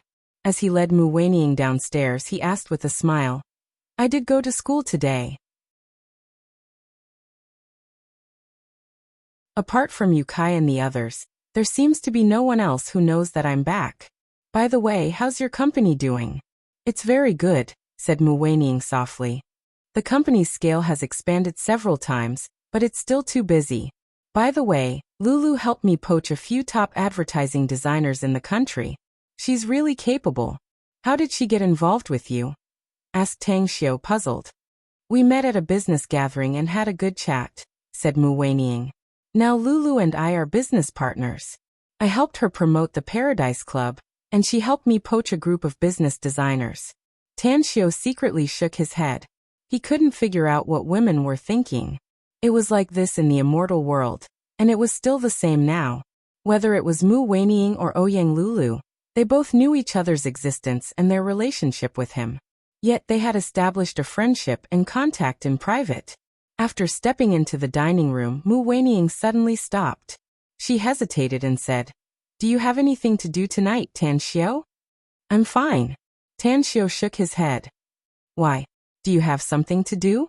"There's an important charity party tonight, and I'm lacking a male companion," said Mu Weining. "How about you go with me?" "Charity party?" Tan Xiao stared blankly for a moment before he couldn't help laughing and said, "Ah, so you came here because you want me to go with you to the charity party. I say, you really know how to do hard labor." A trace of shyness appeared on Mu Weining's face as she said, "I came here because I missed you too much. I didn't plan to attend the charity party tonight, but seeing that you have nothing to do, no need to explain." Tan Xiao said with a smile, "Shall we eat something before we go? Or do we go now?" Mu Weining thought for a moment and said, "Let's eat something first." At the Century Hotel in Shanghai, luxury cars constantly stopped at the hotel's entrance as well-dressed men and women got off and entered the hotel, heading straight to the 18th floor where the charity party was held. It was nearly 7 o'clock when Tan Xiao and Mu Weining arrived. On the way, Tan Xiao learned that tonight's charity party was hosted by a famous businessman in Shanghai, Zhang Qingfeng. He was the chairman of the Zhang Group, and was also a well-known philanthropist in the country. It was rumored. Every year, Zhang Qingfeng donated more than 9 figures to charity. At the entrance of the banquet hall on the 18th floor, several security guards in black suits were quietly checking the authenticity of the invitations, while a young and beautiful woman was greeting the guests to sign their names on the sign-in book. Then, she said to the guests with extraordinary bearings, "I'm sorry, but you don't have an invitation. We can't let you in. Young lady, please make an exception." The old man in the lead wore a smile on his face as his sharp eyes swept around. The woman shook her head and said, "I'm very sorry. I'm just following the rules. If you don't have an invitation, you really can't go in. Else, I'm afraid I'll lose my job if our leader blames me. You're making things difficult for me." As soon as Tan Xiu came to the entrance, he saw a familiar figure. His brows unconsciously furrowed, but then immediately relaxed. He walked over and said with a smile, "Since they don't have an invitation, we can't let them in. There are too many people who want to fish in troubled waters these days. You can't give such people a chance." In an instant, everyone at the entrance looked at Tan Xiu and Mu Weining. A middle-aged man standing behind the old man turned his head and glanced at Tan Xiu and Mu Weining. Despite being stunned by Mu Weining's peerless appearance, he still couldn't help but shout, "Don't talk nonsense, brat. You know who we are. Enough." The old man raised his hand to interrupt the middle-aged man. A smile outlined on the corner of his mouth as he smilingly scolded, "You stinking brat, are you deliberately making fun of this old man? Freeloading food and drinks? Do I look like the kind of person who freeloads for free? I've been too tired recently. I often do things that are strenuous and don't bring me any benefits," said Tan Xiu with a smile. "My eyes are so tired. It turns out to be Senior Duanmu. You're an old man who has to deal with a myriad of issues every day, worrying about the country and the people. How come you come here? Could it be?" Duanmu Lin couldn't help laughing, but he still nodded slightly and said, "Don't waste time. Did you bring an invitation? Just take us in." Tan Xiu's heart skipped a beat. He nodded and said, "All right then, come with us." From the beginning to the end, Tan Xiu didn't introduce Duanmu Lin to Mu Weining. Although Duanmu Lin gave Mu Weining a meaningful look, he didn't take the initiative to talk to him. After entering the hall, Tan Xiu came to Duanmu Lin's side and asked in a low voice, "What happened? Why did you come here in person?" "Bloodkin," said Duanmu Lin in a low voice. Tan Xiu stared blankly and asked in surprise, "Isn't our country a forbidden place for the Bloodkin? Where did the Bloodkin come from? How could they be so reckless?" Duanmu Lin said, "A riot broke out in the European Blood Clan's stronghold. A small vampire clan that had been keeping a low profile for hundreds of years suddenly swept through the other clans with an overwhelming momentum. They intimidated and caused a huge massacre. Some vampire clans belonged to the Stygian Club, but the ones who joined the Stygian Club were the most miserable ones. It can be said that most of them were massacred." "A small vampire clan that has been keeping a low profile for hundreds of years?" asked Tan Xiu confused. "Are you sure it's a small clan?" Duanmu Lin nodded and said, "It's indeed a small clan according to the previous intelligence. I thought that the number of vampires in that clan was less than 20, but now it's clear that the vampire clan has at least 200 clansmen, and most of them are terrifyingly powerful. The most important thing is that this clan has a powerhouse, a vampire overlord." His Tan Xiu couldn't help but gasp. Had it been in the past, he could poke a large number of vampire overlords to death with just a finger. But with his current strength, he would still need to expend a lot of effort to kill a vampire overlord, even though his cultivation had just made a breakthrough. Did some vampires escape here from the Blood Clan's turmoil in Europe? No, it's the people from that clan. Duanmu Lin shook his head. Tan Xiu stared blankly and asked with a puzzled expression, "The vampires from that clan? What are they doing in our country? Could it be that they want to stir up trouble in our country?" "How would I know?" Duanmu Lin shook his head and forced a smile. "We just received the news and rushed over here. If we can't drive them away, I'm afraid we can only kill them." Tan Xiu nodded. He wouldn't have poked his nose into other people's business if he hadn't encountered them. In any case, Duanmu Lin and the other ability users were here. But since he had encountered them, He wouldn't stand idly by if those vampires dared to disturb the order and harm ordinary people. Do as you wish. You can contact me at any time if you need my help. Duan Mulin nodded with satisfaction and said, Go to the imperial capital if you have time later. Our department has a reward system. We already know what you've done in Qingqing Mountain, so you need to collect your reward in person.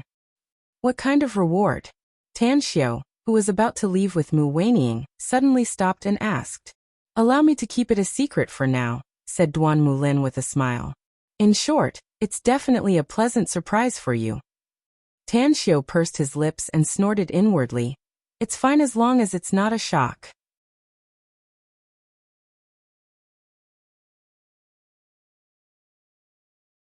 Chapter 844. As Duan Mulin and the others left, Tan Xiao took Mu Weining to the leisure area in the corner of the banquet hall. He casually found a sofa and sat down. His eyes swept over the well-dressed men and women in groups of 3s and 5s. He shook his head and sighed. To be honest, I really don't like this kind of occasion. A bunch of people wearing masks and hypocritically talking about some meaningless things is simply a waste of time. People living in the secular world must do as the Romans do. Mu Weining chuckled. Although this charity party is very cliché and everyone is wearing a hypocritical mask, it's not like there's nothing to recommend it. China attaches great importance to networking, and this is a good place to network. Do you see those men and women who are about the same age as us, chatting and laughing together? They are the typical second generation or third generation nouveau riche. This time, their elders brought them here to let the young people get to know each other. In the future, they will form their social circle. It can also be considered as another way to cultivate their children. What you said makes sense. Tan Xiao nodded. Actually, I don't like this kind of occasion either. Mu Weining chuckled. It's just that the Zhang Group is my client, and Zhang Qingfeng sent me an invitation, so I came to support. Your advertising company has business dealings with the Zhang Group? Tan Xiao was surprised. Mu Weining shot a deep look at Tan Xiao and said, You introduced so many businesses to me back then, causing my advertising company to become famous in Shanghai. Most of the businesses were introduced to me by those people you introduced at the beginning. Zhang Qingfeng came to me personally, and I learned that it was Zhang Yueming, the boss of the Xinyang Group. Now the Zhang Group is also a big client of my company. Tan Xiao suddenly understood and said with a smile, It seems that I have to show off my skills tonight. You're going to do a charity auction? Mu Weining was surprised. You're my girlfriend, so I naturally have to give Zhang Qingfeng some face. Tan Xiao slightly smiled. Let's not talk about this. I seem to see some big stars on TV. Mu Weining turned her head and immediately saw several famous A-list and B-list stars in the entertainment circle. They wore evening dresses and were accompanied by male or female companions, smiling and chatting with those who were not easy to greet. Time flew by. At 8 o'clock in the evening, the charity auction began. Everyone went to the round table in the hall and took their seats. Tan Xiao and Mu Weining also found an empty table and sat down. The men and women at the same table didn't know who Tan Xiao and Mu Weining were, but the two of them were handsome and the woman was beautiful, so the middle-aged men and women at the same table immediately cast curious glances at them. You're Tan Xiao, Boss Tang. Suddenly, the middle-aged man sitting opposite Tan Xiao said. Tan Xiao smiled and said, I am Tan Xiao. The middle-aged man immediately looked pleasantly surprised. He hurriedly got up and took out a business card. He bowed and handed it to Tan Xiao saying, Hello, Boss Tang. It's an honor to meet you. I'm Wang Mingwei, the owner of Xiang Home Appliances. Please take care of me in the future. Tan Xiao smiled and said, I didn't bring my name card. I'm really sorry. The smile on Wang Mingwei's face froze for a moment before returning to normal. Although he was a bit unhappy inside, he still said, It's all right. It's all right. Tan Xiao took out his mobile and dialed the number on Wang Mingwei's name card. Wang Mingwei stared blankly and looked at Tan Xiao with a puzzled expression. I don't have the habit of carrying a business card with me, said Tan Xiao with a smile. But this is my mobile number. If Boss Wang doesn't mind, let's keep in touch in the future. Wang Mingwei immediately realized that he had misunderstood Tan Xiao. A bit of sincerity was revealed in his smile as he nodded and said, "Sure, sure. Please don't mind me if I disturb you in the future, Boss Tang." "I won't." Tan Xiao nodded with a smile. He then looked at Mu Weining next to him and said with a smile, "Weining, as my girlfriend, why haven't you greeted Boss Wang?" Mu Weining stared blankly for a moment before she immediately understood Tan Xiao's meaning. She took out her business card and handed it to Wang Mingwei, saying with a smile, "Hello, Boss Wang. I'm Mu Weining." Wang Mingwei glanced at the business card with a slightly surprised expression. He immediately put it away and said with a smile, "Miss Mu is really a proud daughter of heaven. You've established such a big advertising company at such a young age. I'll look for the person in charge of the company's publicity department later and tell him to contact your company more. I hope you'll take care of me in the future." "Certainly," said Mu Weining with a smile. At this moment, several middle-aged men and women sitting at the same table were shocked by Wang Mingwei's words. They were familiar with Wang Mingwei, so they naturally understood his character. However, the meaning behind Wang Mingwei's words was very obvious. Did he want to give his company's advertisement to this outrageously beautiful woman? "Brother Wang, who is this Boss Tang?" The middle-aged man sitting next to Wang Mingwei couldn't help but ask curiously. "Brother Zhu, this is the famous magnificent Tang Corporation's big boss, Tan Xiao. How come you don't know him?" Wang Mingwei said with a smile. "He's the most legendary and favored son of heaven in our business world." "The magnificent Tang Corporation? Tan Xiao?" In an instant, the faces of the men and women sitting at the same table changed, and shock could be seen in their eyes. Their businesses were not very big. The most powerful among them, Wang Mingwei, only had a net worth of a few billion yuan, whereas the rest only had assets of several hundred million yuan. It was already very rare for them to be invited here today. Therefore, they had never seen Tan Xiao in real life, even though they knew him. The middle-aged man surnamed Zhu hurriedly took out his business card and smilingly said, "Boss Tang, it's really my fault for not recognizing you immediately. I'm Zhu Tao, the owner of the Golden Bridge Limited Company." "Hello, Boss Tang." "I'm Boss Tang." In just a few minutes, Mu Weining received 4 business cards. What made her at a loss whether she had to cry or laugh was that these 4 obviously wanted to curry favor with Tan Xiao and expressed that they would cooperate with her advertising company in the future. What was this? Attending a charity gala could actually help her attract business? Mu Weining already knew about Tan Xiao's ability, but at this moment, she admired him from the bottom of her heart. At this moment, on the temporary platform in the innermost area, Zhang Qingfeng, the organizer of this charity gala, appeared with a microphone in his hand. He smilingly said, "Ladies and gentlemen, I'm very glad that all of you can spare some time from your busy schedules tonight." Tan Xiao, who was sitting below, observed Zhang Qingfeng. He was young and looked like he was in his early 40s, but he was very spirited and could be regarded as a handsome man. His smile was very gentle, and his words and actions were more sincere than many people. As his speech came to an end, the charity auction began. The items in this charity auction were, in fact, very common. At least, the first 5 items were very common. However, in order to give face to Zhang Qingfeng, many people still bid. The most expensive item was a fragrant fan, which actually reached hundreds of thousands. The next item is a pair of jadeite bracelets. This jadeite bracelet has been handed down for a long time. It was once worn by a very famous superstar in Shanghai during the Republic of China period. The starting price is 100,000 yuan. The bidding begins now. On the projector, the dark green jadeite bracelet was very beautiful, and it immediately attracted many female guests present. Tan Xiao's eyes were sharp. At first glance, he could see that although the quality of this pair of jade bracelets was good, it was not the best. However, in order to support Zhang Qingfeng, he decided to auction it for Mu Weining. 150,000 yuan. 160,000 yuan. 240,000 yuan. The price soared all the way, and soon it rose to 240,000 yuan. Tan Xiao glanced at Mu Weining, who was smiling without saying anything, and then reached out his hand and shouted, 300,000 yuan. Suddenly, pairs of eyes in the living room looked over. More than a dozen of them suddenly showed a look of surprise when they saw Tan Xiao. Because they knew Tan Xiao, and most of them even had a good relationship with Tan Xiao, such as Zhang Yueming, the big boss of Xinyang Group. 400,000 yuan. Just as everyone was sizing up Tang Xiao, a handsome young man sitting in front of a remote table called out. He was sitting with his legs crossed. Tan Xiao looked at him and suddenly smiled. Then he said again, 1 million yuan. I think my girlfriend will like this pair of jadeite bracelets.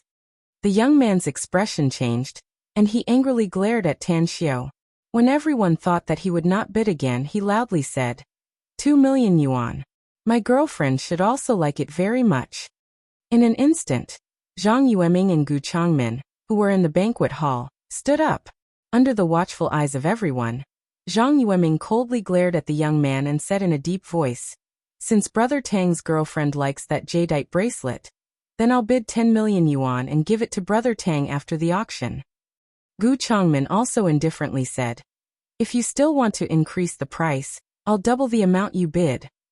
The young man obviously knew Zhang Yueming and Gu Changmin. His complexion slightly changed and he immediately shut his mouth. Tan Xiao got up and cupped his fists towards Zhang Yueming and Gu Changmin under the watchful eyes of countless people. He smilingly said, you're too polite, brothers. However, the protagonist tonight is Mr. Zhang, and the purpose is also for charity. Besides, my girlfriend likes that jadeite bracelet, so how can I let you two brothers pay for it? How about this? I bid 20 million yuan for that pair of jadeite bracelets. I wonder if anyone wants to increase the price? The hundreds of guests in the banquet hall immediately burst into an uproar after hearing Tan Xiao's words. Many of them even whispered to each other. Who is he? How can he be so awesome? A pair of jadeite bracelets worth only a few 100,000 yuan. Yet he actually threw out 20 million yuan? Who the hell is this tycoon?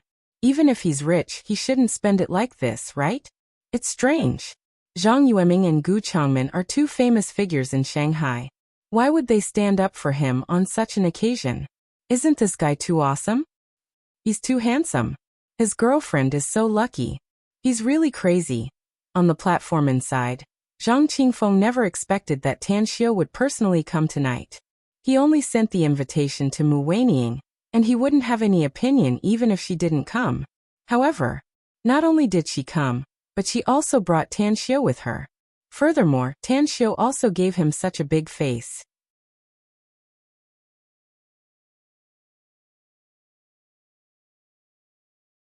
Chapter 845. Under the watchful eyes of the audience, Zhang Qingfeng personally left the stage and came before Tan Xiao. He then bowed and stretched out his hand, saying with a smile, I didn't expect that Mr. Tang would grace us with his presence. It's all my fault that I didn't have time to look at the guest list. Otherwise, I wouldn't have dared to be so negligent. Tan Xiao shook hands with him and said with a smile, it's all right. I'm just here to join in the fun and express my gratitude on behalf of my girlfriend. Zhang Qingfeng's face was full of smiles. He knew the story of returning a plum for a peach. Tan Xiao personally came to give him enough face. He was very clear that it was entirely because he had handed over the entire advertising planning of the Zhang Group to Mu Weining's advertising company. He knew how to conduct himself. Zhang Qingfeng sighed in his heart. He finally understood why Tan Xiao was able to do such a big business. This young man's character was definitely worth making friends with. Mr. Tang has spent a lot of money tonight. Let's sit alone another day.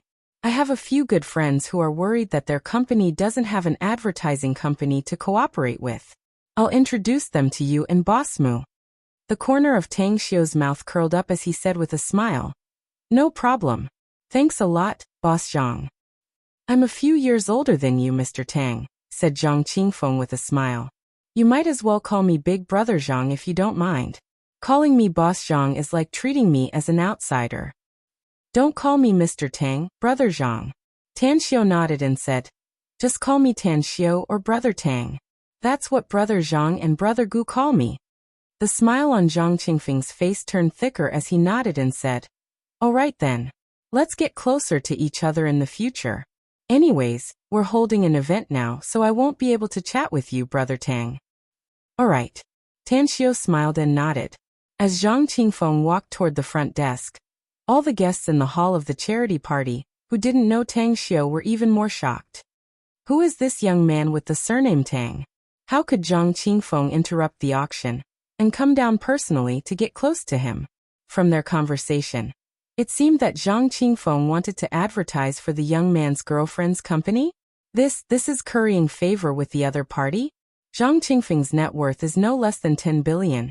Yet he actually lowered himself so obviously to befriend the other party? Just who was that young man surnamed Tang? Who's supporting him from behind? Amazing! In just one auction, Zhang Yueming and Gu Changmin stood up for him. And now Zhang Qingfeng is even trying to curry favor with him. I'm afraid that even those young masters from the aristocratic families in the imperial capital don't have such ability, right? I think he looks familiar, but I can't remember where I've seen him before. However, for so many big shots to curry favor with him, I think he's definitely not an ordinary person. If only I were that powerful, I would be the role model of my generation. Looks like I have an idol in the future. He's too handsome. His girlfriend is so lucky to have found such a handsome and capable boyfriend. I know that woman. She was once the #1 beauty in the imperial capital, Mu Weining. That brother is really awesome. He actually managed to woo such a fairy. It would be great if he didn't have a girlfriend. In the guest seats, Miao Jinlei clenched his fists tightly and his face was gloomy. He looked at Tan Xiao with jealousy in his eyes. Just now he did not bid with Tan Xiao for no reason. He had never even seen Tan Xiao before, and there was no grudge between the two of them. He was jealous, because he had already recognized Mu Weining's identity. She was the most beautiful campus belle of Shanghai whom he had pursued for a period of time, but she did not even look at him. He had also brought a female companion to attend the charity banquet this time. Moreover, she was the prettiest girl in Shanghai University that he had recently chased after. Normally, his girlfriend did look pretty good, but compared to Mu Weining, she paled in comparison. Bastard. At this moment, Miao Jinlei finally recognized Tan Xiao. He was able to study at Shanghai University because his uncle, Miao Wentong, had used a lot of connections and financial resources to let him become a transfer student at Shanghai University. The reason was so that he could make friends with Tan Xiao at Shanghai University. It would be best if he could become a close friend of Tan Xiao. Originally, he had wanted to make friends with Tan Xiao. After all, he knew that Tan Xiao had the Tang family behind him. It would definitely be beneficial to make friends with this kind of young master with a strong background.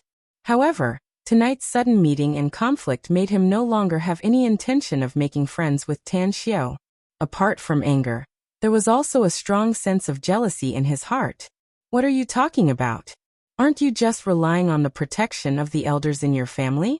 If not for the Tang family, I'm afraid you would not even be a fart.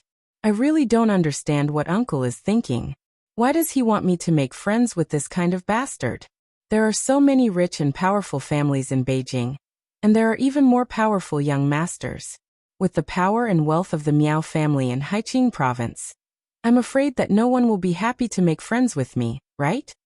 Thinking of this, Miao Jinlei suddenly slapped the table, then directly pulled his girlfriend up from the chair, and strode out with a gloomy face.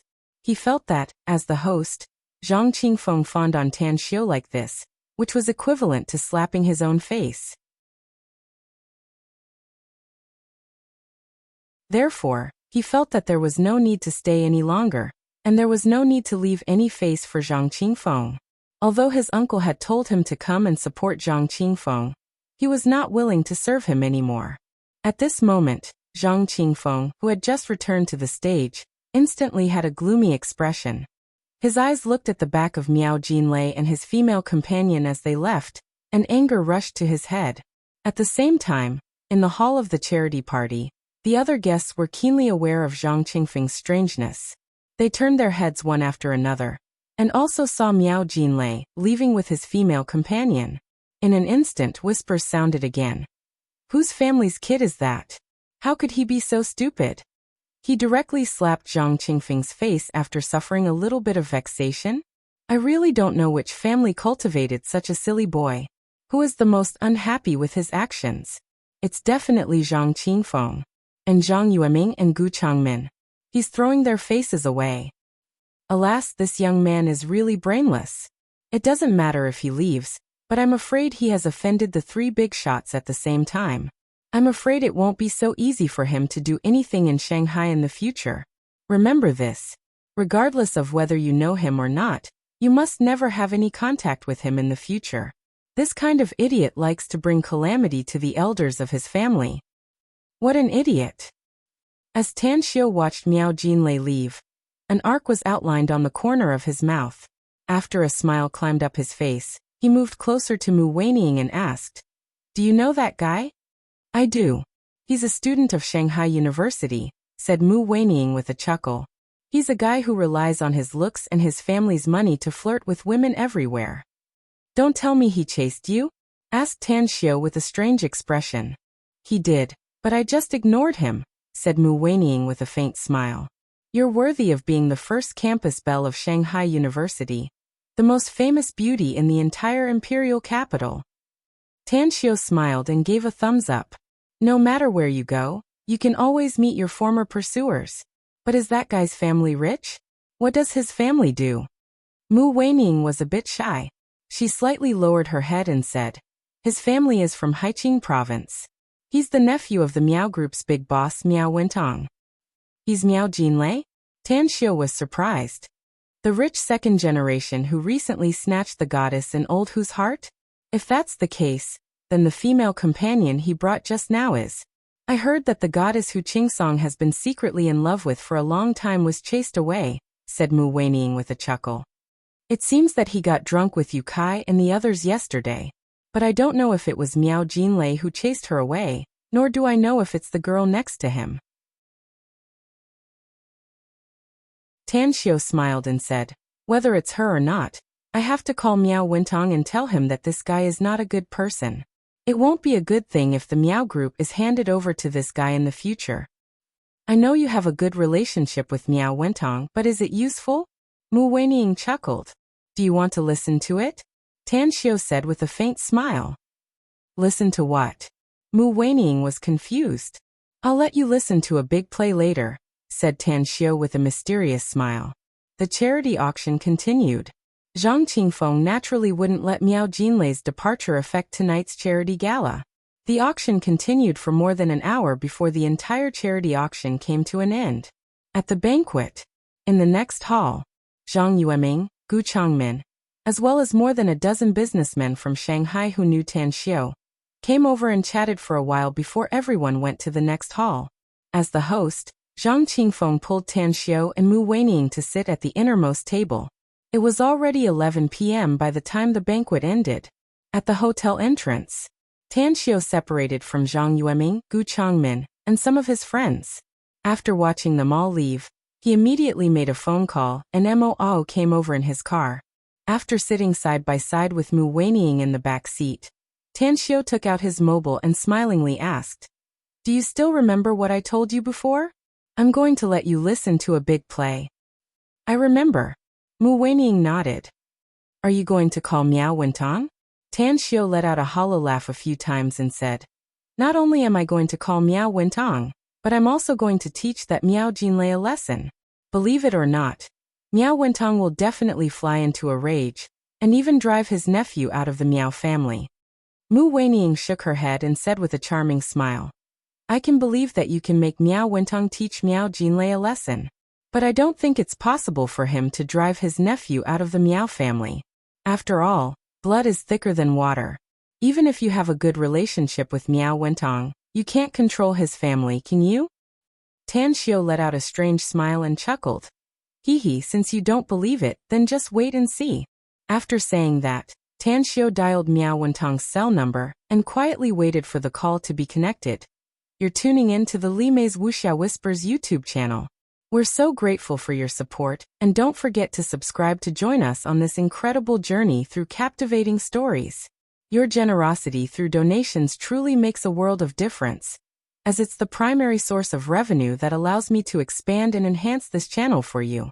Thank you from the bottom of my heart for being a part of this adventure.